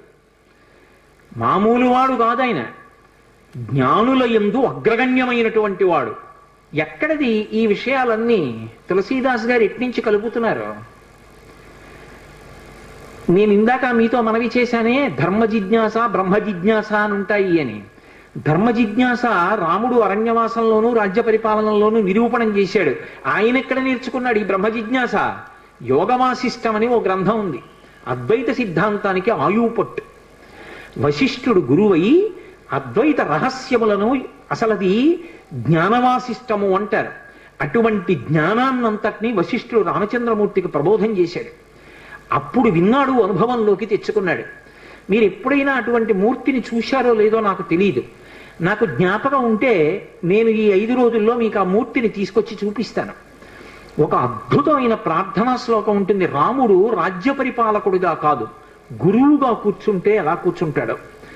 వైదేహీ సహితం సురద్రుమతలే హైమే మహామంటపే మధ్యే పుష్పకమాసనే మణిమయే వీరాసనే సుస్థితం అగ్రే వాచయతి ప్రభంజన సుతే తత్వం మునిభ్యః పరం వ్యాఖ్యాంతం భరతాదిభిః పరివృతం రామం భజే శ్యామలం అని. ఇందులో ఒక పెద్ద చమత్కారం ఉంది. హనుమ పాఠం నేర్చుకోవడం అంటే ఎన్ని విచిత్రాలు జరిగాయి అనుకుంటున్నారు? రాముడు ఎక్కడ నేర్చుకున్నాడు అసలు ఈ చెప్తున్న పాఠాన్ని? వశిష్ఠుడి దగ్గర నేర్చుకున్నాడు. వశిష్ఠుడు ఎవరు? శ్రీమన్నారాయణుని యొక్క శిష్యుడు. ఎందుకని? మీరు అద్వైత గురు పరంపర చెప్పారనుకోండి, నారాయణం పద్మభువం వశిష్టం శక్తించ తత్పుత్ర పరాశరంచ వ్యాసం శుకం గౌడపాదం మహాంతం అని గోవింద పాదంచ తధాస్య శిష్యాం అని చెప్తాం. ఆ తర్వాత శంకర భగవత్పాదులు వారి యొక్క శిష్యులు, ఆ పరంపర అంతా వస్తుంది. అందులో నారాయణం మొట్టమొదటి గురువు శ్రీమన్నారాయణుడు. నారాయణుని తర్వాత వచ్చిన గురువు పద్మభువం. అంటే నారాయణుని తర్వాత అంటే ఇంకో ఉద్దేశ్యంతో కాదు, నారాయణుని యొక్క గురుత్వమును అందుకుని గురువుగా ప్రకాశించిన వాడు బ్రహ్మగారు. బ్రహ్మగారి స్థానంలోకి మళ్ళీ బ్రహ్మగారిలా గురువు స్థానంలో కూర్చుని ప్రబోధం చేసిన వాడు వశిష్ఠుడు. ఇప్పుడు వశిష్ఠుడికి గురువెవరు? బ్రహ్మగారు. బ్రహ్మగారికి గురువెవరు? నారాయణుడు. కాబట్టి ఇప్పుడు వశిష్ఠుడికి నారాయణుడు ఏమవుతాడు? పరమగురువు అవుతాడు. గురువు గారి గురువు పరమగురువు కదా. ఇప్పుడు మా గురువు గారు ఉన్నారు, మా గురువు గారికి గురువు గారు నాకు పరమగురువు గారు అవుతారు. అలా వశిష్ఠుడికి నారాయణుడు ఏమవుతాడు? పరమగురువు అవుతాడు. అందుకే నారాయణుడి పేరు చెప్తే వశిష్ఠుడు ఏం చెయ్యాలి? వెంటనే లేచి నిలబడి నమస్కారం చేయాలి. పరమగురువు గారి పేరు చెప్పినా పరమగురువు గారు కనపడ్డా. కానీ రామావతారం దగ్గరికి వచ్చేటప్పటికి ఒక చమత్కారం జరిగింది. ఆ వశిష్ఠుడు రాముడికి గురువుగా వచ్చాడు. రాముడు ఎవరు? నారాయణుడు. ఇప్పుడు రాముడు ఏం చేశాడు? వశిష్ఠుడి పాదాలు పట్టుకుని నమస్కారం చేశాడు, చేసి పాఠం చెప్పమని అడిగాడు. ఇప్పుడు తనకి పరమగురువైన నారాయణుడు తనకి శిష్యుడై తన కాళ్ళు పట్టుకుంటే పాఠం చెప్పాడు వశిష్ఠుడు. ఇదొక చమత్కారం రామావతారంలో గురు శిష్యుల విషయంలో. అటువంటి వశిష్ఠుడి దగ్గర యోగవాసిష్టం జ్ఞానవాసిష్టం నేర్చుకున్నాడు, అనుభవంలోకి తెచ్చుకున్నాడు. తెచ్చుకుని ఇప్పుడు ఈ పాఠం ఎవరికి చెప్పాలి? దానికి అర్హుడైన వాడు ఉండాలి. ఎవడు అర్హుడు? ఏ కోరిక లేనివాడు. ఏ కోరిక లేకపోవడం అంత తేలిక మార్గం అనుకోకండి. ఏ కోరిక అడగడానికి లేకపోవడం అంటే అది గురువు గారు కోరుకునేటటువంటి అద్భుత స్థితి కలిగిన శిష్యుని యొక్క లక్షణం. అదే సామాన్యమైన విషయం కాదు. ఎవరుంటారు అలా? కనపడడం ఏం మాటలండే. ఆ స్థితికి చేరుకోవడం హనుమ ఒక్కరే. అందుకే వైదేహీ సహితం సురద్రుమతలే హైమే మహామండపే, బంగారు మండపంలో రామచంద్రమూర్తి కూర్చున్నారు. మునులు కూడా వచ్చారు ఆయన దగ్గర వినడానికి. కానీ ఆయన ఎవరికి ఉపదేశం చేశారో తెలుసా? ఆయనకి ఉపదేశం చేస్తుంటే మిగిలిన వాళ్ళందరూ విన్నారు. ఎవరికి? హనుమకి ఉపదేశం చేశారు. ఎందుకని? అగ్రేవాచయతి ప్రభంజన సుతే తత్వం మునిభ్య పరం వ్యాఖ్యాంతం భరతాధిభి పరివృతం రామం భజే శ్యామలం. నీలమేఘఛాయ కలిగినటువంటి రాముడు తత్వోపదేశం చేస్తే ఇలా ముద్ర పడతాడు, చిన్ముద్ర. ఇలా చిన్ముద్ర పట్టి ఎలా కూర్చుంటాడంటే వీరాసనే సుస్థితం. ఈ కాలు తీసి ఈ కాలు మీద వేసుకుంటాడు. దాన్ని వీరాసనం అంటారు. అంటే గురువు గారు కేవలం జ్ఞానోపదేశం చెయ్యడానికి మాత్రమే కూర్చున్నారు. ఇక అంతకన్నా పై స్థాయి ఉండదు. ఇక అదొక అద్భుతమైన స్థాయి. లోకంలో ఇక జ్ఞానం ఇవ్వడం కన్నా గొప్పదేదీ లేదు. ఆ స్థితిలో గురువు గారు కూర్చున్నారు అని గుర్తు ఏమిటంటే, ఒక మోకాలు మీదకి రెండో కాలు వేసుకుంటారు. దక్షిణామూర్తి కూర్చుంటాడు. అలా కూర్చుంటే చుట్టూ సనకసనందనాథులు కూర్చుంటారు. అలా రాముడు కూర్చున్నాడు, ఇలా కాలు మీద కాలేసి. కూర్చుంటే తొడ మీద, ఎడమ తొడ మీద వైదేహీ సహితం సీతమ్మ కూర్చుంది. ఎందుకు సీతమ్మ కూర్చోవడం? ఎందుకు? గురువు గురుపత్ని అభేదం. గురువు గారు ఎంతో గురుపత్ని అంతే. గురువు గారు వేదాంత పాఠం చెప్తున్నప్పుడు గురుపత్ని కూడా అంతే వేదాంత ధోరణిలో ఉంటుంది. అందుకే జానకీ సహితం సీతా సహితం అనలేదు, వైదేహీ సహితం. వైదేహి అంటే విదేహ వంశంలో పుట్టింది, శరీర భ్రాంతి లేదు, తాను కూడా ఆత్మగా రమిస్తున్న సీతమ్మ. అటువంటి సీతమ్మ రాముడి తొడ మీద కూర్చుని ఉండగా వీరాసనంలో కూర్చుని సురద్రుమతలే హైమే మహామండపే మధ్యే పుష్పకమాసనే మణిమయే వీరాసనే సుస్థితం. చక్కగా కూర్చున్నాడు. ముందు సుస్థితం, బాగా సువ్యవస్థితంగా గురువుగారు కూర్చుంటే కదూ పాఠం చెప్పడం. సుస్థితం, అంతమంది మునులు ఉన్నారు, భరతాదులు ఉన్నారు. భరతుడు యువరాజు, ముందు యువరాజు కూర్చోవాలి. కానీ భరతుడు కాదు కూర్చున్నది. ఎవరిని కూర్చోబెట్టారు ముందు?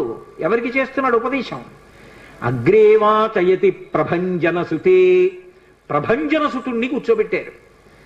ప్రభంజనుడు అంటే వాయువు, వాయువు యొక్క కుమారుణ్ణి కూర్చోబెట్టారు. ఇందులో ఒక చమత్కారం ఉంది. మామూలుగా వాయువు అంటారు, ప్రభంజనుడు అని ఎప్పుడంటారంటే విరిచేసేంత వేగంగా వెళ్ళిపోతాయి. వాయువు మామూలుగా వీస్తోంది అనుకోండి, అందరికీ సంతోషంగా ఉంటుంది. అదే వాయువు ఏ పెను తుఫానో వచ్చినప్పుడు వీచినట్టుగా విపరీత వేగంతో వీచిందనుకోండి, ఎదురుగుండా ఉన్న వస్తువు విరిగి కింద పడిపోతుంది. అది కర్ర కానివ్వండి, చెట్టు కానివ్వండి, స్తంభం కానివ్వండి. అప్పుడు ప్రభంజనుడు అంటారు. హనుమతి ఎటువంటి వేగం? మనోజవం అరుతతుల్య వేగం. విపరీతమైన వేగం శరీరానికి ఉంది, అంతే వేగం మనస్సుకుంది. కానీ గురువు గారి దగ్గర కూర్చున్నప్పుడు ఎలా కూర్చుంటారంటే శరీరము కదలదు, మనసు కదలదు.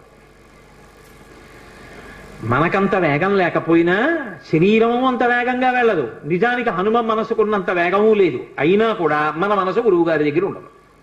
పాఠం మీద ఉండదు, శాస్త్రం మీద ఉండదు, భగవంతుడి మీద ఉండదు. మిమ్మల్ని కాదు, నా బోటిగాడి గురించి చెప్తున్నా, ఎక్కడో తిరుగుతూ ఉంటుంది. ఆయన అంత వేగంగా వెళ్ళగలిగిన వాడు గురువు గారి దగ్గరికి వచ్చేటప్పటికి అంత నిశ్చలంగా కూర్చుంటాడు. ప్రభంజన సుతే తత్వం మునిభ్య పరం. హనుమకి చెప్తుంటే మిగిలిన వాళ్ళు విన్నారు తప్ప యువరాజని భరతుణ్ణి కాని మునులని మిగిలిన వాళ్ళని కాని కూర్చోబెట్లా. ఒక్క హనుమని కూర్చోబెట్టారు. ఎందుకని?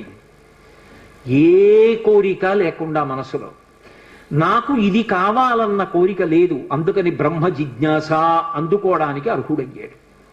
గురువు గారు అలా కూర్చున్నారు అంటే అది అందుకోవడానికి అర్హుడైన శిష్యుడిగా కూర్చోవడం అంటే అంతకన్నా అదృష్టం జీవితంలో ఏముంటుందండి. ఇంకా గురువు గారు అలా వచ్చి కూర్చున్నారంటే శిష్యుడిగా నేను కూర్చుంటానండి అనాలి అంటే ఎన్ని కోట్ల జన్మల అదృష్టం ఉంటే అంటారు ఆ మాట. కాబట్టి హనుమని కూర్చోబెట్టారు ఎదురుగుండా. తత్వం మునిభ్య పరం. దక్షిణామూర్తిలో ఇలా చిన్ముద్ర పట్టాడు రాముడు. చిన్ముద్ర పట్టి అగ్రేవాచయతి ప్రభంజన సుతే తత్వం మునిభ్య పరం వ్యాఖ్యాంతం భరతాధిభి పరివృతం రామం భజే శ్యామలం. హనుమకి చెప్తుండగా వేదాంతాన్ని మిగిలిన వాళ్ళందరూ విన్నారు. ఈ జ్ఞాన మార్గాన్ని, ఈ బ్రహ్మ జిజ్ఞాస బాగా అనుభవంలోకి తెచ్చుకున్నవారు. అందుకే మీకు మహాభారతంలో ఆరణ్య పర్వంలో గంధమాదన పర్వతంలో ఆ అరటి తోటలో ఒక పర్వత గుహలో యోగంలో తనలో తాను రమిస్తూ కూర్చుని ఉంటారు. అంతటి మహాయోగమూర్తి హనుమ. అటువంటి వారు అంతటి మహాశక్తివంతుడు. ఎంత శక్తివంతుడో అంత వేగంతో వెళ్ళగలిగినటువంటి వాడు. అలా గురువు గారి దగ్గర జ్ఞానపాఠాన్ని నేర్చుకున్నటువంటి వాడు. ఆ జ్ఞానాన్ని అనుభవంలోకి తెచ్చుకుని యోగ మార్గమునందు అలా నిలబడినటువంటి వారు. అందుకే మీరు ఎప్పుడైనా హనుమ దగ్గర ప్రదక్షిణం చేశారనుకోండి, అదొక్కటి చాలు మిమ్మల్ని అనుగ్రహించేస్తుంది. మీరు ఏ కోరికతోనైనా చెయ్యవచ్చు. ఆయన పరబ్రహ్మస్వరూపుడై అనుగ్రహించేస్తాడు. ఎందుకంటే అలా యోగమునందు నిలబడగలిగిన ప్రజ్ఞాశాలి కనుక. శ్రీరామాయణంలో ఒక చమత్కారం ఉంది. దాని పేరే రామాయణము. రాముడితో మిగిలిన వ్యక్తులందరూ నడుస్తారు. అసలు రాముడు కనిపించని కాండ ఉండదు సుందరకాండ వినా. సుందరకాండలో రాముడు కనపడకపోయినా రామ కథ 1కి 10 మార్లు చెప్పబడుతుంది. అటువంటి రామచంద్రమూర్తి వలన ఉపకారము కాని ప్రత్యుపకారము కాని పొందనివాడు రామాయణమునందు లేడు. ఆయనకి ఉపకారం చేసిన వాళ్ళందరికీ ప్రత్యుపకారం చేశారు. ఒకవేళ ఉపకారం చేయకపోయినా ఉపకారం చేశారు. కానీ ఆయన ఉపకారాన్ని పొంది కూడా ప్రత్యుపకారం నేను చెయ్యలేను అని చెప్పింది ఎవరితో అంటే ఒక్క హనుమతోనే చెప్పారు.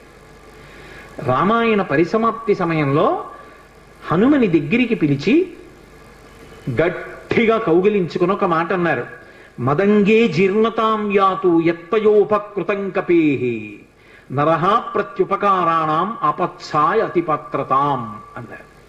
హనుమా, నువ్వు చేసిన ఉపకారము నా శరీరమునందు జీర్ణమైపోవుగాక. ఎందుకని?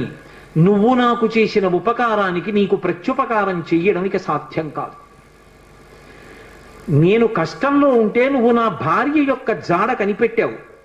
ఇప్పుడు నీకు ప్రత్యుపకారం చేయాలంటే నీకు అటువంటి కష్టం కలగాలి. కోరచ్చా నేను? అందుకని నేను కోరను. నీకు అటువంటి ఆపద రాదు. కాబట్టి నీకు నేను ప్రత్యుపకారం చెయ్యలేను. నీవు చేసిన ఉపకారము నా శరీరమునందు జీర్ణమైపోవుగాక అని కౌగలించుకున్నారు. హనుమ ఒక్కరు తప్ప రామాయణం మొత్తం మీద ఈ స్థితిని పొందిన వారు వేరొకరు లేరు.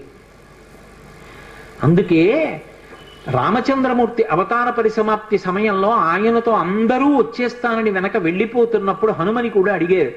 హనుమా, నువ్వు వస్తావా అని అడిగారు. రామచంద్ర ప్రభో, మీరొకటి, మీ కథ ఒకటి, మీ నామం ఒకటి కాదు. ఎక్కడ ఏమి తెలిసినా తెలియకపోయినా రామనామము రామనామము రమ్యమైనది రామనామము అంటే అక్కడికి వెడతాను. రామ కథ చెప్తే వెడతా, రామాయణం చెప్తే వెడతా. ఇప్పుడు రాముడు అన్నాడు, మక్కథా ప్రచరిష్యంతి యావల్లోకే హరీశ్వర తావద్రమస్య సుప్రీతో మద్వాక్యమనుపాలయం. రామశాసనం హనుమకి. ఎక్కడ రామనామం చెప్పినా, ఎక్కడ రామ కథ చెప్పినా, ఎక్కడ రామాయణం చెప్పినా హనుమా నువ్వు అక్కడికి వెళ్ళి కూర్చుని వింటూ ఉండు. హనుమ సభలోకి వచ్చారు అంటే సభలో ఉన్న వాళ్ళందరికీ మంగళమే. నన్ను నమ్మండి, చచ్చిపోయేవాడు కూడా బతుకుతాడు. హనుమ దర్శనం అంత గొప్పది. ఆయన దర్శనం చేస్తే చాలు. నిన్న మీతో చెప్పా, సంధ్యాకాల దర్శనంతో సమానం. ఉపద్రవాలు కూడా తొలగిపోతాయి. అంత శక్తివంతం హనుమద్ దర్శనం అంటే. అటువంటి హనుమ సభలోకి ప్రవేశిస్తారు. ప్రవేశించి అనుగ్రహిస్తారు. ఎందుకని అంటే పైన రామశాసనం ఉంది. ఇదే మహానుభావుడు తులసీదాస్ గారి జీవితంలో జరిగింది. తులసీదాస్ గారు ప్రతిరోజు గంగానదిలో స్నానం చేసి చెంబుతో కాసిన నీళ్లు తీసుకొచ్చి రావి చెట్టు మొదట్లో పోసి రావి చెట్టు కింద కూర్చుని తపస్సు చేస్తూ ఉండేవారు. ఆ రావి చెట్టు మొదట్లో గంగ నీళ్లు పోస్తుంటే గంగాజలం తగిలిందో ఏమో ఒక బ్రహ్మరాక్షసుడు పైనుంచి కిందకి దిగాడు. బ్రహ్మరాక్షసుడు అంటే ఎవరు అనుకుంటారేమో, వేదం చదువుకుని కూడా దొంగతనాలు లాంటివి చేసి బ్రతికిన వాళ్ళు బ్రహ్మరాక్షసులు అవుతారు. పతంజలి చరిత్రలో చెప్తారు. కాబట్టి అటువంటి బ్రహ్మరాక్షసుడు క్రిందకి దిగి అన్నాడు, నువ్వు నాకు మహోపకారం చేశావు. ఎప్పటి నుంచో ఈ చెట్టు మీద పడున్నాను. నువ్వు గంగాజలాన్ని తెచ్చి ఈ చెట్టు మొదట్లో పోసినప్పుడు గంగాజల స్పర్శ చేత నా పాపం శమించింది. నేను సాధారణ రూపాన్ని పొందాను. నీకు నేను ప్రత్యుపకారం చెయ్యాలనుకుంటున్నాను. నీవు రామదర్శనం కోసం పరితపిస్తున్నావు. నీకు రామదర్శనం కావాలి అంటే చేయించగలిగిన వారు హనుమ ఒక్కరే. హనుమ రోజు వస్తుంటారు. ఎక్కడికి వస్తారో తెలుసా? ఎక్కడెక్కడ రామనామం జరుగుతుందో, ఎక్కడెక్కడ రామనామం ప్రస్తావనకు వస్తుందో, ఎక్కడెక్కడ రామ కథ చెప్పబడుతుందో అక్కడ ఉంటారు. కాశీలో హనుమాన్ ఘాట్లో ఒక వ్యక్తి రోజు రామాయణం చెప్తున్నాడు, అక్కడికి వచ్చి కూర్చుంటారు. ఎలా గుర్తుపడతావో తెలుసా? అందరికన్నా ముందు సభలోకి వస్తారు. అందరికన్నా ఆఖరణ కళ్ళ నీళ్ల పెట్టుకుని ఒక్కడు తలదించుకుని నడిచి వెళ్ళిపోతూ ఉంటాడు. నువ్వు గుర్తుపట్టి వెంట వెళ్ళు అన్నారు. అప్పుడు ఆ రూపంలో వెళ్ళారు. అన్ని వేళలా అలా వెళ్ళరు, ఏ రూపంలోనైనా వెడతారైనా. కాబట్టి తులసీదాస్ గారు హనుమాన్ ఘాట్కి వెళ్ళి కూర్చున్నారు. అందరికన్నా ముందు ఒక వ్యక్తి వచ్చాడు రామాయణం వినడానికి. అందరూ వెళ్ళిపోయిన తర్వాత తల ఉంచుకుని కన్నులమ్మట నీరు కారుతుండగా వెడుతున్నాడు. తులసీదాస్ గారు ఆయన వెంటబడ్డారు. ఆ వ్యక్తి కనిపెట్టాడు, ఎవరో నన్ను వెంబడిస్తున్నారని. ఆయన హనుమ, ఆ ముందు వెడుతున్నవారు. వెనక్కి తిరిగి గద్దించారు, ఎందుకు నా వెంట వస్తున్నావు, ఆగక్కడ. కాదు, నాకు రామదర్శనం కావాలి, నీ వల్లే జరగాలి. వెళ్ళి కాళ్ళ మీద పడ్డారు. కాళ్ళ మీద పడితే ఆయన ఒక స్థలాన్ని చెప్పారు, అక్కడ కూర్చుని నువ్వు జపం చెయ్యి, తపస్సు చెయ్యి, నీకు రామదర్శనం అవుతుందన్నారు. తులసీదాస్ గారు కూర్చుని తపస్సు చేస్తున్నారు. తపస్సు చేస్తుంటే రామలక్ష్మణులు ఇద్దరూ రాజకుమారుల రూపంలో గుర్రాల మీద వచ్చారు. వచ్చి గుర్రాలు దిగి అరుగు మీద సేద తీరారు. ఎవరో రాజకుమారులని తులసీదాస్ గారు ఊరుకున్నారు. వాళ్ళిద్దరూ గుర్రం ఎక్కి వెళ్ళిపోయారు. హనుమ వచ్చారు, రామలక్ష్మణులు వచ్చారు, గుర్తుపట్టావా అన్నారు. ఎప్పుడు వచ్చారు అన్నారు. అయ్యో, ఇద్దరు రాజకుమారుల వేషంలో వచ్చారయా, నువ్వు గుర్తుపట్టలేదు, వెళ్ళిపోయారన్నారు. ఎంతో బాధపడ్డారు. మళ్ళీ సాధన చెయ్యి అన్నారు. మళ్ళీ సాధన మొదలుపెట్టారు. మళ్ళీ సాధన మొదలు పెడితే కొన్నాళ్ళు అయిపోయిన తర్వాత చిన్న పిల్లవాడి రూపంలో రాముడు వచ్చాడు. గంధం తీస్తున్నారు తులసీదాస్ గారు రామచంద్రమూర్తికి అనులేపనం చేయడానికి. చిన్న పిల్లవాడి రూపంలో వచ్చి తాతా తాతా నాకు గంధం ఇస్తావా అని అడిగాడు. ఇది రాముడి కోసం రా పో అన్నారు తులసీదాస్ గారు. మళ్ళీ పొమ్మంటున్నాడు రా రాముడు వస్తే అని హనుమ వెంటనే పంజరంలో చిలక రూపంలో వచ్చి పాట పాడారు. రాముడు బాలుడి రూపంలో వచ్చి తులసీదాస్ గారిని గంధం అడుగుతున్నాడు, గుర్తించలేని తులసీదాసు వెళ్ళిపోమ్మంటున్నాడు అని. అది విన్నటువంటి తులసీదాస్ గారు వెంటనే పిల్లవాడి కాళ్ళు పట్టుకుని పిల్లవాడి కాళ్ళ మీద పడ్డారు. పడగానే రామచంద్రమూర్తిగా దర్శనమిచ్చారు. దర్శనమిచ్చి, తులసీదాస్, నా పేరు మీద నువ్వు రామాయణాన్ని, దక్షిణ దేశంలో వాల్మీకి రామాయణం, దక్షిణ దేశమే ఎక్కడైనా వాల్మీకి రామాయణం, కానీ నువ్వు ఇప్పుడు రామచరితమానస్ అన్న పేరు మీద రామాయణాన్ని రచించు.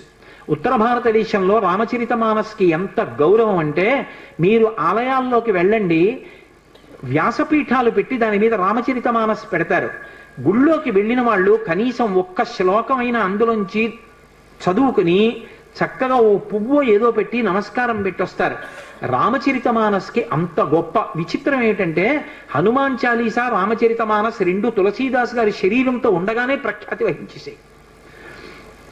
అటువంటి తులసీదాస్ గారు ఎప్పుడూ రామనామం చెప్తుండేవారు. ఒకప్పుడు తులసీదాస్ గారు గంగ ఒడ్డున నిలబడి ఉన్నారు. ఒక ఆవిడ గబగబా వచ్చి ఆయన కాళ్ళ మీద పడి నమస్కారం చేసింది. ఎప్పుడూ అలవాటు మీద తులసీదాస్ గారు దీర్ఘసుమంగళీ భవ అన్నారు. అయ్యా, నన్ను దీర్ఘసుమంగళీ భవ అంటున్నారు, నా భర్త మరణించాడు, అదిగో చితి మీద పడుకోబెడుతున్నారు దహన సంస్కారానికి, మీ నోట వంట వచ్చిన మాట అబద్ధం కాకూడదు అందావిడ. నా నోట రావడం ఏమిటమ్మా, రాముడు పలికించాడు. ఆయన వెంటనే అక్కడికి వెళ్ళి ఆ కమండలంలో నీళ్లు తీసి ఆ శవం మీద చల్లి రామనామం చెప్పారు. చటుక్కున లేచి కూర్చున్నాడు. ఇది చూశారు పాదుషా యొక్క గూఢచారులు ఆ గంగా తీరంలో తిరుగుతూ. తులసీదాస్ గారి దగ్గర రకరకాలైనటువంటి విన్యాసాలు ఉన్నాయి, ఆయన ఏవైనా చెయ్యగలడని పాదుషాకి చెప్పారు. పాదుషా తులసీదాస్ని పిలిపించారు.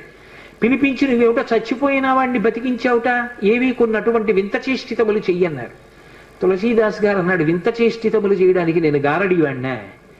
కాదు, రాముడు నన్ను పనిముట్టుగా అనుగ్రహించాడు, అది రామానుగ్రహం అన్నాడు. అంటే నేను చెప్పిన మాట పాటించట్లేదు కాబట్టి కొరడాలతో కొట్టండి అన్నాడు. అంటే అప్పుడు హనుమాన్ చాలీసా చేశారు తులసీదాస్ గారు.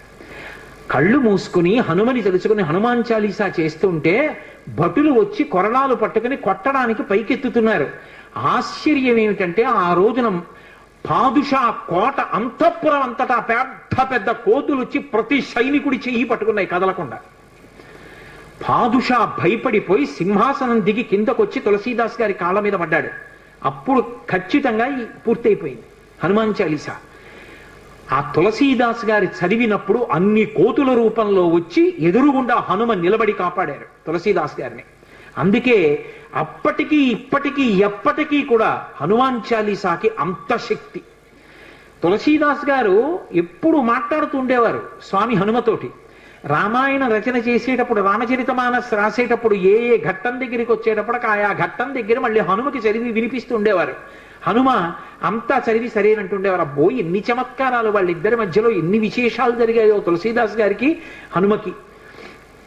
అంతటి గొప్ప అనుబంధం. అందుకే హనుమ గురించి తులసీదాస్ గారు ఏవి చెప్పారో అవన్నీ కూడా అద్భుతమైనటువంటి విషయాలు. రామచరితమానస్ అంత గొప్ప గ్రంథం. తులసీదాస్ గారిని అనుగ్రహించారు మహానుభావుడు స్వామి హనుమ. అనేకమైనటువంటి అవతారాల్లో ఈ లోకంలో వచ్చి ఎందరినో అనుగ్రహించారు. వారు వచ్చినటువంటి అవతారములు ఎన్నో ఉన్నాయి. అందులో సమర్థ రామదాసు గారిగా వచ్చారు ఒకప్పుడు. నారాయణ అన్నది ఆయన యొక్క అసలు పేరు, ఆ పిల్లవాడికి తల్లిదండ్రులు పెట్టిన పేరు. కానీ ఆ పిల్లవాడు విశేషమైనటువంటి రామభక్తి తత్పరుడయ్యాడు. పెళ్లి నిశ్చయం చేశారు. పిల్లవాడిని పెళ్లి పీటల మీద కూర్చోబెట్టారు. పురోహితుడు ఇక జీలకర్ర బెల్లం పెట్టించడం కోసమని సుముహూర్త సావధాన సులగ్నే సావధాన అంటున్నాడు. పెళ్లి కొడుక్కి ఇంకోలా వినపడింది, సావధాన సావధాన. ఇలాగే అందరూ గృహస్థాశ్రమంలోకి వెళ్ళిపోతున్నారు, లంపటంలోకి వెళ్ళిపోతున్నావు, ఇక నిన్ను నువ్వు ఉద్ధరించుకోలేవు, నా మాట విను, ఇప్పటికైనా మించిపోయింది లేదు, ఇంకా సుముహూర్తం రాలేదు, తొందరపడు అన్నట్టుగా వినపడింది. సావధాన సావధాన అన్నది జాగ్రత్త పడు అన్నట్టు వినపడింది ఆ నారాయణ అన్న పిల్లవాడికి. అంతే హనుమ యొక్క అనుగ్రహం ఆవేశించింది. హనుమదవతారం అంటారు సమర్థ రామదాస్ గారు. ఒక్కసారి పెళ్లి మంటపంలోంచి 10 దూకులు దూకి వెళ్ళిపోయారు. వెళ్ళిపోయి గోదావరిలో దూకేశారు. దూకేసి గోదావరి నదినంతటినీ కూడా ఈది ఆవలిగొడ్డుకు వెళ్ళిపోయి 10 రోజులు ఆగకుండా నడిచి వెళ్ళిపోయారు అరణ్యంలో. వెళ్ళిపోయి గోదావరి నందిని అనేటటువంటి 2 నదుల యొక్క సంగమ స్థానంలో కూర్చుని నిరంతర రామధ్యానం చేస్తుండేవారు. అంత రామధ్యానం చేసి రామదాసు అని పేరు పొందారు. ఒకప్పుడు బదరీ వెళ్ళారు వారు. బదరీ వెళ్ళి ఆనాడు దేశంలో ఉన్నటువంటి అధార్మికమైన విషయాలు చూసి వ్యగ్రత చెంది ఒక జలకూపమునందు శరీర పరిత్యాగం చేస్తానని నిర్ణయించుకున్నారు. రామచంద్రమూర్తి ప్రత్యక్షమయ్యారు. నీ వలన ధర్మం నిలబడాలి, నువ్వు శరీర పరిత్యాగం చేస్తే ఎలా?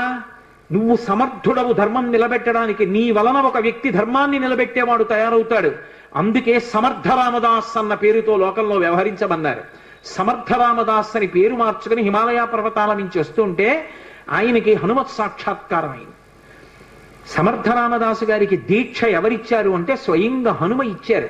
ఆయనకి జపమాల, కమండలం, అలాగే కృష్ణాజినం, ఆ దీక్షా వస్త్రాలు, వీటన్నిటినీ కూడా స్వామి హనుమయే అనుగ్రహించారు. ధర్మ సంస్థాపన కోసమని సమర్థ రామదాసు గారు కోదండాన్ని, బాణాన్ని పట్టుకు తిరుగుతుండేవారు. ఒకప్పుడు ఆయన వేదాంత బోధ చేస్తుంటే గోదావరి తీరంలో కొంతమంది బ్రాహ్మణులు వచ్చి ఆయన్ని విమర్శించారు. నువ్వేమో వేదాంత బోధ, పట్టుకున్నది ధనస్సా, చేతిలో బాణమా, ఈ వేదాంతం సత్యమా, ధనస్సు బాణం సత్యమా? వేదాంతం చెప్పేవాడికి ధనస్సు బాణం ఎందుకురా? బహుశా ఈయనకి బాణం ఎక్కువ పెట్టడం కూడా చేత కాదనుకుంటా, నువ్వు తినేలా పట్టుకు తిరుగుతున్నాడు అన్నారు. వెంటనే ఆయన బాణాన్ని ఎక్కువ పెట్టి ఆకాశంలో ఎగురుతున్నటువంటి పక్షుల గుంపులో ఒక పక్షిని కొట్టారు. ఆ పక్షికి తగిలేది కింద పడిపోయింది, ప్రాణం వదిలేసి. మళ్ళీ వెంటనే ఈ బ్రాహ్మణులు అందరూ అన్నారు, కట్టుకున్నవి దీక్షావస్త్రాలు, పక్షిని కొట్టాడు ఏ కారణం లేకుండా, ఇటువంటి వాడికి వేదాంత బోధ చేసే అధికారం ఎక్కడుందన్నారు. వెంటనే ఆయన గోదావరిలో నీళ్లు కమండలంలో ఉన్నాయి, ఆ కమండలంలో నీళ్లు తీసి రామనామం చెప్తూ పక్షి మీద తెల్లారు. అది రివ్వున ఆకాశంలోకి ఎగిరిపోయింది. సమర్థ, అందుకే ఆయన పేరు ముందు బిరుదువాక్యం. ఆయన అఘటనాఘటన సమర్థుడు. అంతటి హనుమదవతారంగా వచ్చి మొత్తం దేశమంతటా కూడా ప్రచారం చేశారు. గుండెల్లో రాముడు, శరీరంలో హనుమ, అది ఆయన నినాదం. అందుకే ప్రతి చోట వ్యాయామ పాఠశాలలు పెట్టారు. వ్యాయామశాలలు పెట్టి అందరూ కూడా వ్యాయామం చేసి మంచి ఆరోగ్యవంతమైన శరీరాన్ని, గుండెల నిండా రామభక్తిని పెంపొందించుకోండి, ధర్మ సంస్థాపన చెయ్యండి. ఊరూరా సమర్థ రామదాసు గారి ప్రబోధమే. అంత గొప్పగా ధర్మవీరుల్ని తయారు చేశారు. అటువంటి సమర్థ రామదాసు గారు ఒకానొకప్పుడు ఛత్రపతి శివాజీ ఇంటికి వెళ్ళారు. వెడితే భిక్ష ఇవ్వాలి కాబట్టి జోలు పట్టారు. శివాజీ వచ్చి ఓ కాగితం చుట్టేని జోలులో పడేశాడు. రామదాసు గారు తీసి చదివారు.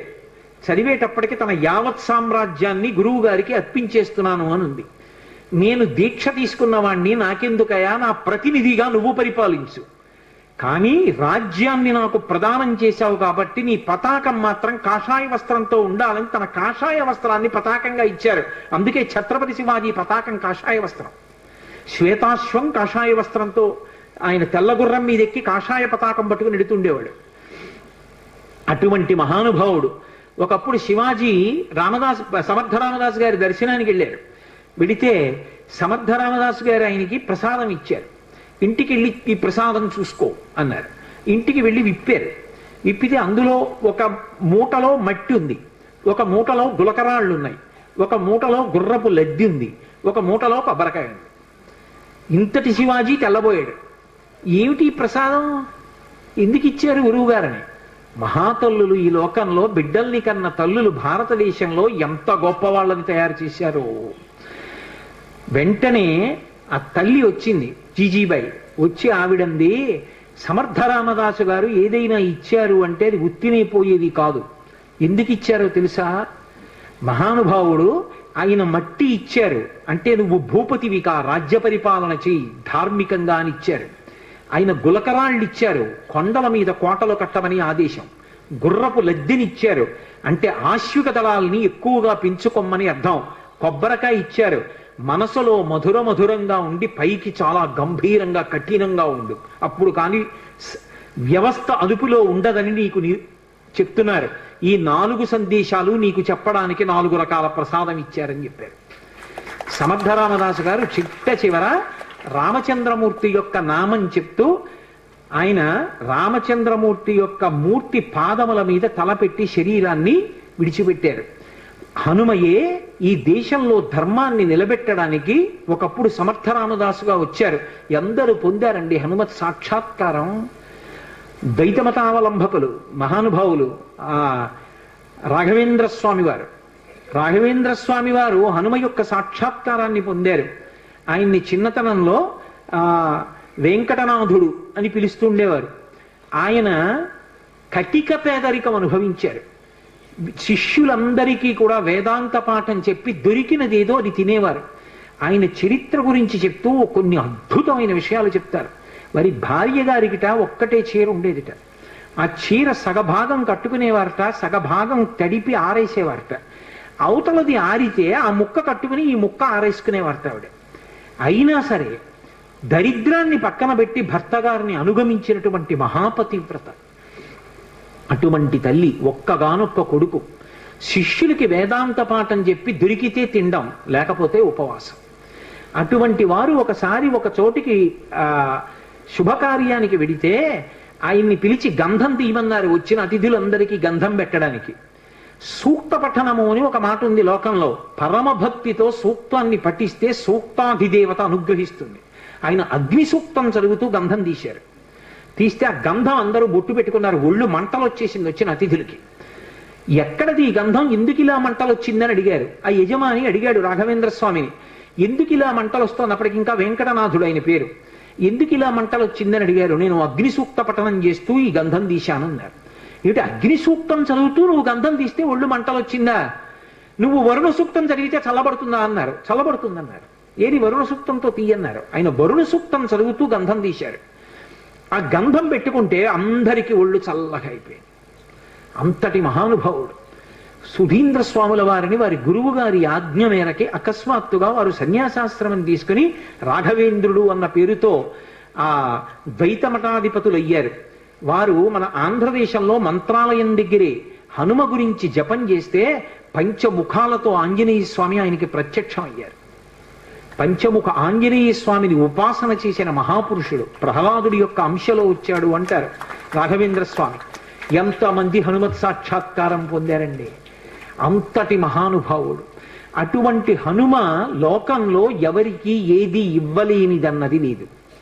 ఆయన ఎవరికి ఏ కోరిక ఉండనివ్వండి, కోరిక ఉండకుండా ఉండడం అన్నది సాధ్యం కాదు. కోరిక ఉంటుంది, కానీ అది ధార్మికమై ఉండాలి. ధార్మికమైన కోరిక అయి ఉండి కోరిక కానిది. ఆ మాట మీరు బాగా అర్థం చేసుకోవాలి. నాకు పెళ్ళవ్వాలి అని ఒక పురుషుడో స్త్రీయో అనుకున్నారనుకోండి, తప్పు కాదు, ఎందుకంటే పెళ్లి చేసుకోవాలి. నాకు కొడుకు పుట్టాలి, కూతురు పుట్టాలి, అది తప్పు కాదు, ఆ కోరిక ఉండాలి. నేను ఒకళ్ళ దగ్గర చెయ్యి చాపకుండా అన్నం తినాలి, తప్పు కాదు, అన్నం తినాలి. అలాగే నేను అనాయాసంగా శరీరం విడిచిపెట్టేయాలి, తప్పు కాదు, ఆ కోరిక ఉండాలి మనిషికి. ఏ కోరికలు ఉండి తీరాలో అవి పండితే నువ్వు పండుతావో అటువంటి కోరి కూడా కోరని వాడే అవుతాడు. అటువంటి కోరికలు ఉండాలి. ఆ కోరిక తీరకపోతే లోకంలో చాలా సులువైనటువంటి మార్గాన్ని పరాశర సంహిత చెప్పింది. పరాశర మహర్షి నిన్న మీతో మనవి చేసి ఉన్నాను, హనుమకి సంబంధించినటువంటి ఉపాసన రహస్యములనన్నిటినీ క్రోడీకరించారు. క్రోడీకరించి మనకి సంహితా రూపంలో ఇచ్చారు. అందులో చెప్పారు శ్లోక రూప మంత్రం. అది మంత్రం అయితే మళ్ళీ అందరూ చెప్పడానికి సావకాశం కలగచ్చు, కలగకపోవచ్చు, ఎందుకంటే స్వరభేదం ఉంటుంది. కానీ అది శ్లోక రూప మంత్రం. అందుకే తప్పు చెప్పకుండా చెప్తే చాలు. హనుమకి ప్రదక్షిణం చేస్తూ నిశ్శబ్దంగా మాట్లాడకుండా ఆంజనేయం మహావీరం బ్రహ్మ విష్ణు శివాత్మకం తరుణార్క ప్రభం శాంతం ఆంజనేయం నమామ్యహం, ఈ శ్లోకం చెప్తూ హనుమకి 108 మాటలు ప్రదక్షిణం చేసి వక్కలతో కాని, పువ్వులతో కాని, అక్షతలతో కాని మాత్రమే లెక్క పెట్టాలి. కాగితం మీద గుచ్చడం, పెన్నుతో కొట్టడం అలా చేయకూడదు. వక్కలు 108 ఓ డబ్బాలో పట్టుకెళ్ళి, ఖాళీ డబ్బా పట్టుకెళ్ళి ఈ ఒక ప్రదక్షిణం చేసినప్పుడు మళ్ళీ స్వామి దగ్గరికి రాగానే నిలబడి ఈ శ్లోకం చెప్పడం. ఆంజనేయం మహావీరం బ్రహ్మ విష్ణు శివాత్మకం తరుణార్క ప్రభం శాంతం రామదూతం నమామ్యహం అండం. ఆ వక్క తీసి పక్క డబ్బాలో వేయడం. 108 ఇందులో వక్కలు అందులోకి వచ్చాయంటే 108 ప్రదక్షిణాలు అయిపోయి మళ్ళీ వక్కల డబ్బా పట్టుకుని ఇంటికి వెళ్ళిపోవడం.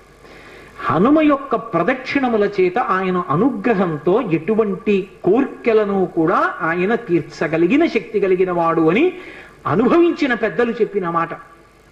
అలాగే అకస్మాత్తుగా విపరీతమైనటువంటి రోగం ఏదైనా శరీరానికి ఏర్పడి భయం కలిగితే, హనుమానంజనాసు నో వాయుపుత్రో మహాబల అకస్మాతా గతోత్పాతం నాశయాసు నమోస్తుతే, ఆ శ్లోకం చెప్పాలి.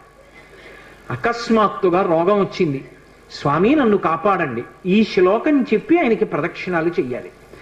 హనుమ ప్రదక్షిణముల చేత విశేషమైనటువంటి తృప్తిని పొందుతారు. అటువంటి హనుమకి ప్రదక్షిణాలు చేస్తూ, ప్రదక్షిణం అంటే గబగబ గబగబ నడవకూడదు, అడుగుల చప్పుడు వినపడకుండా నడవాలి. అలా నడుస్తూ ప్రదక్షిణం చేసి ఈ 2 శ్లోకాల్ని అవసరాన్ని పట్టి అనుసంధానం చేయడం నేర్చుకుంటే ఆయన అనుగ్రహంతో రోగాన్ని నివారణ చెయ్యగలిగిన వైద్యుడు దొరుకుతాడు అని దాని అర్థం. ఆయన అనుగ్రహంతో రోగం పోతుంది. 2, ఆయన అనుగ్రహంతో ఎటువంటివైనా, అంటే నా ఉద్దేశం గొంతెమ్మ కోరికలు అని కాదు, నేను అమెరికా అధ్యక్షుడిని అయిపోవాలి అన్న కోరిక కాదు. ధార్మికమైన కోరికలు ఏవి ఉంటాయో వాటిని హనుమ తప్పకుండా అనుగ్రహించి తీరుతారు. అది పెద్దలు చెప్పిన మాట, నేను చెప్తున్న మాట కాదు. అందుకే అంతటి మహానుభావుడైన అటువంటి హనుమ చాలా తొందరగా ప్రీతి పొందేది దేనికి అంటే రామనామం చెప్పడం చేత. మీరు రోజు రామనామం వ్రాయడం అలవాటు చేసుకున్న, రామనామాన్ని కీర్తించిన, రామనామం పలికిన పరమ ప్రసన్నుడైపోతారు. మరి ఈ మాట నేను చెప్పినప్పుడు రామనామం చెయ్యొద్దు మనం? ఇవాళ ఉపన్యాసం పూర్తి చేసేటప్పుడు కూడా ఒక్కసారి రామనామం చేసి ఇవాళ ఉపన్యాసాన్ని పూర్తి చేస్తాను, మళ్ళీ రేపు సాయంకాలం 6:30 కలుసుకున్నప్పుడు మళ్ళీ ఉపన్యాసాన్ని కొనసాగిస్తాను. కాబట్టి నేను మకుటాన్ని అంటాను, మీ అందరూ, నేను చరణాన్ని అంటాను, మీ అందరూ మకుటాన్ని అనండి. మకుటం అంటే రామనామము రామనామము రమ్యమైనది రామనామము. 3 మాటలు రామనామాన్ని పలికినట్టు అవుతుంది. నేను చరణం చెప్తుంటాను, మీరు అనండి చక్కగా. నారదాది మహామునీంద్రులు నమ్మినది శ్రీరామనామము,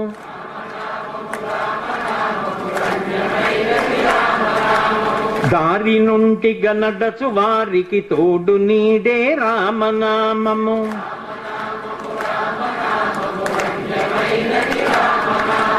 కోరి కొలచిన వారికెల్లను కొంగు బంగారు రామనామము.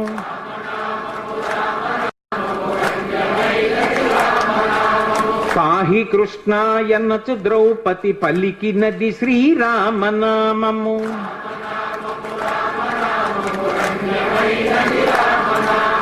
ఆలు బిడ్డల సౌఖ్యము కన్నను అధికమైనది రామనామము.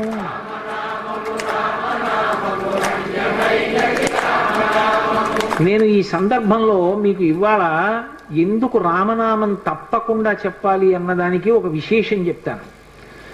ఇవాల్టి తిథి ఏమిటి? త్రయోదశి. త్రయోదశి ఏ నెలలో వచ్చింది? మార్గశీర్ష మాసంలో వచ్చింది. మార్గశీర్ష మాసం శుక్లపక్షంలో త్రయోదశితో కూడుకున్నటువంటి తిథి. ఈ త్రయోదశి తిథికి హనుమకి చాలా దగ్గర సంబంధం. త్రయోదశి నాడే సీతమ్మ దర్శనమైంది హనుమకంటారు. రెండోది, త్రయోదశికి అంత శక్తి, హనుమతో సంబంధం ఎందుకు వచ్చాయో తెలుసా? దానికి ఒక పెద్ద కారణం ఉంది. అసలు త్రయోదశి తిథికి హనుమకి అంత దగ్గరి సంబంధం ఎందుకు వచ్చిందో, ఇవాళ రామనామం మనం ఎందుకు చెప్పి తీరాలో, ఈ రహస్యం ఏమిటో, అసలు ఉపాసనలో ఆయనకి ఏ ఏ పళ్ళు నైవేద్యం పెట్టాలో, ఆయన పూజ ఎలా చేస్తారో, ఈ విశేషాలను గురించి, ఆయన దవడల వైభవం గురించి రేపటి రోజున నా చేత స్వామి హనుమ పలికించుకాక. అంత గొప్ప రోజున మనం రామనామం చెప్తున్నాం కాబట్టి చక్కగా అవకాశాన్ని సద్వినియోగం చేసుకోండి. నేను ఇంకో పావుగంట అరగంట చెప్పలేక కాదు, నేను చెప్పడం ముఖ్యం కాదు, మీరు కూడా అనుసరించడం ముఖ్యం. బ్రహ్మ సత్యము జగన్ మిథ్యాభావమే శ్రీరామనామము.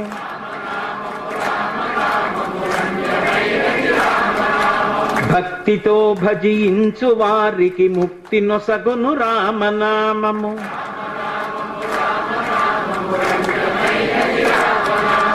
సకల జీవులలోన వెలిగే సాక్షిభూతము రామనామము.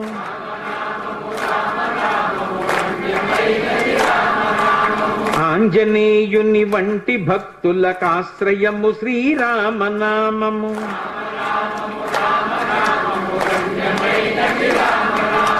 విషయ వాసనలెల్ల విడచిన విదితమగు శ్రీరామనామము.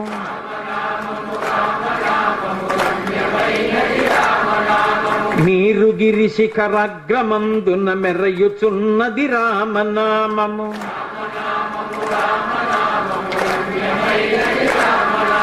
పాలు మీ గడ్డ పంచదారల పక్వమే శ్రీరామనామము.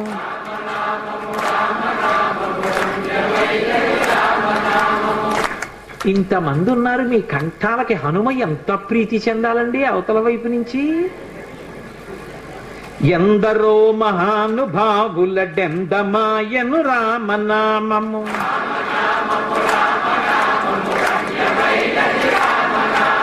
ఘాత వ్రాసిన వ్రాత తుడి చెడి దైవమే శ్రీరామనామము.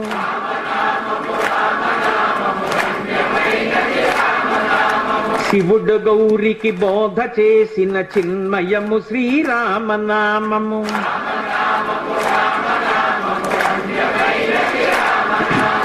జానకీ హృత్కమల ముందున అలరుచున్నది రామనామము.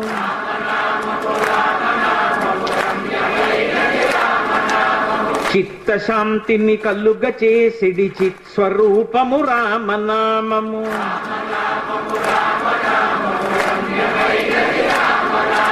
బ్రహ్మపుత్రక రాజ్య వీణా పక్షమైనది రామనామము.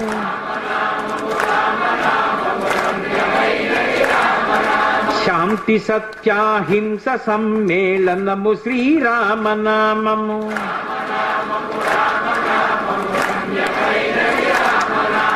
రామనామ స్మరణ చేసిన క్షేమమొసగును రామనామము.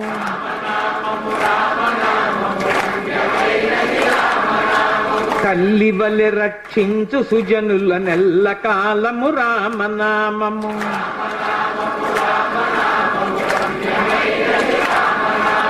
మంగళంబగు భక్తితో పాడిన శుభకరంబగు శ్రీరామనామము.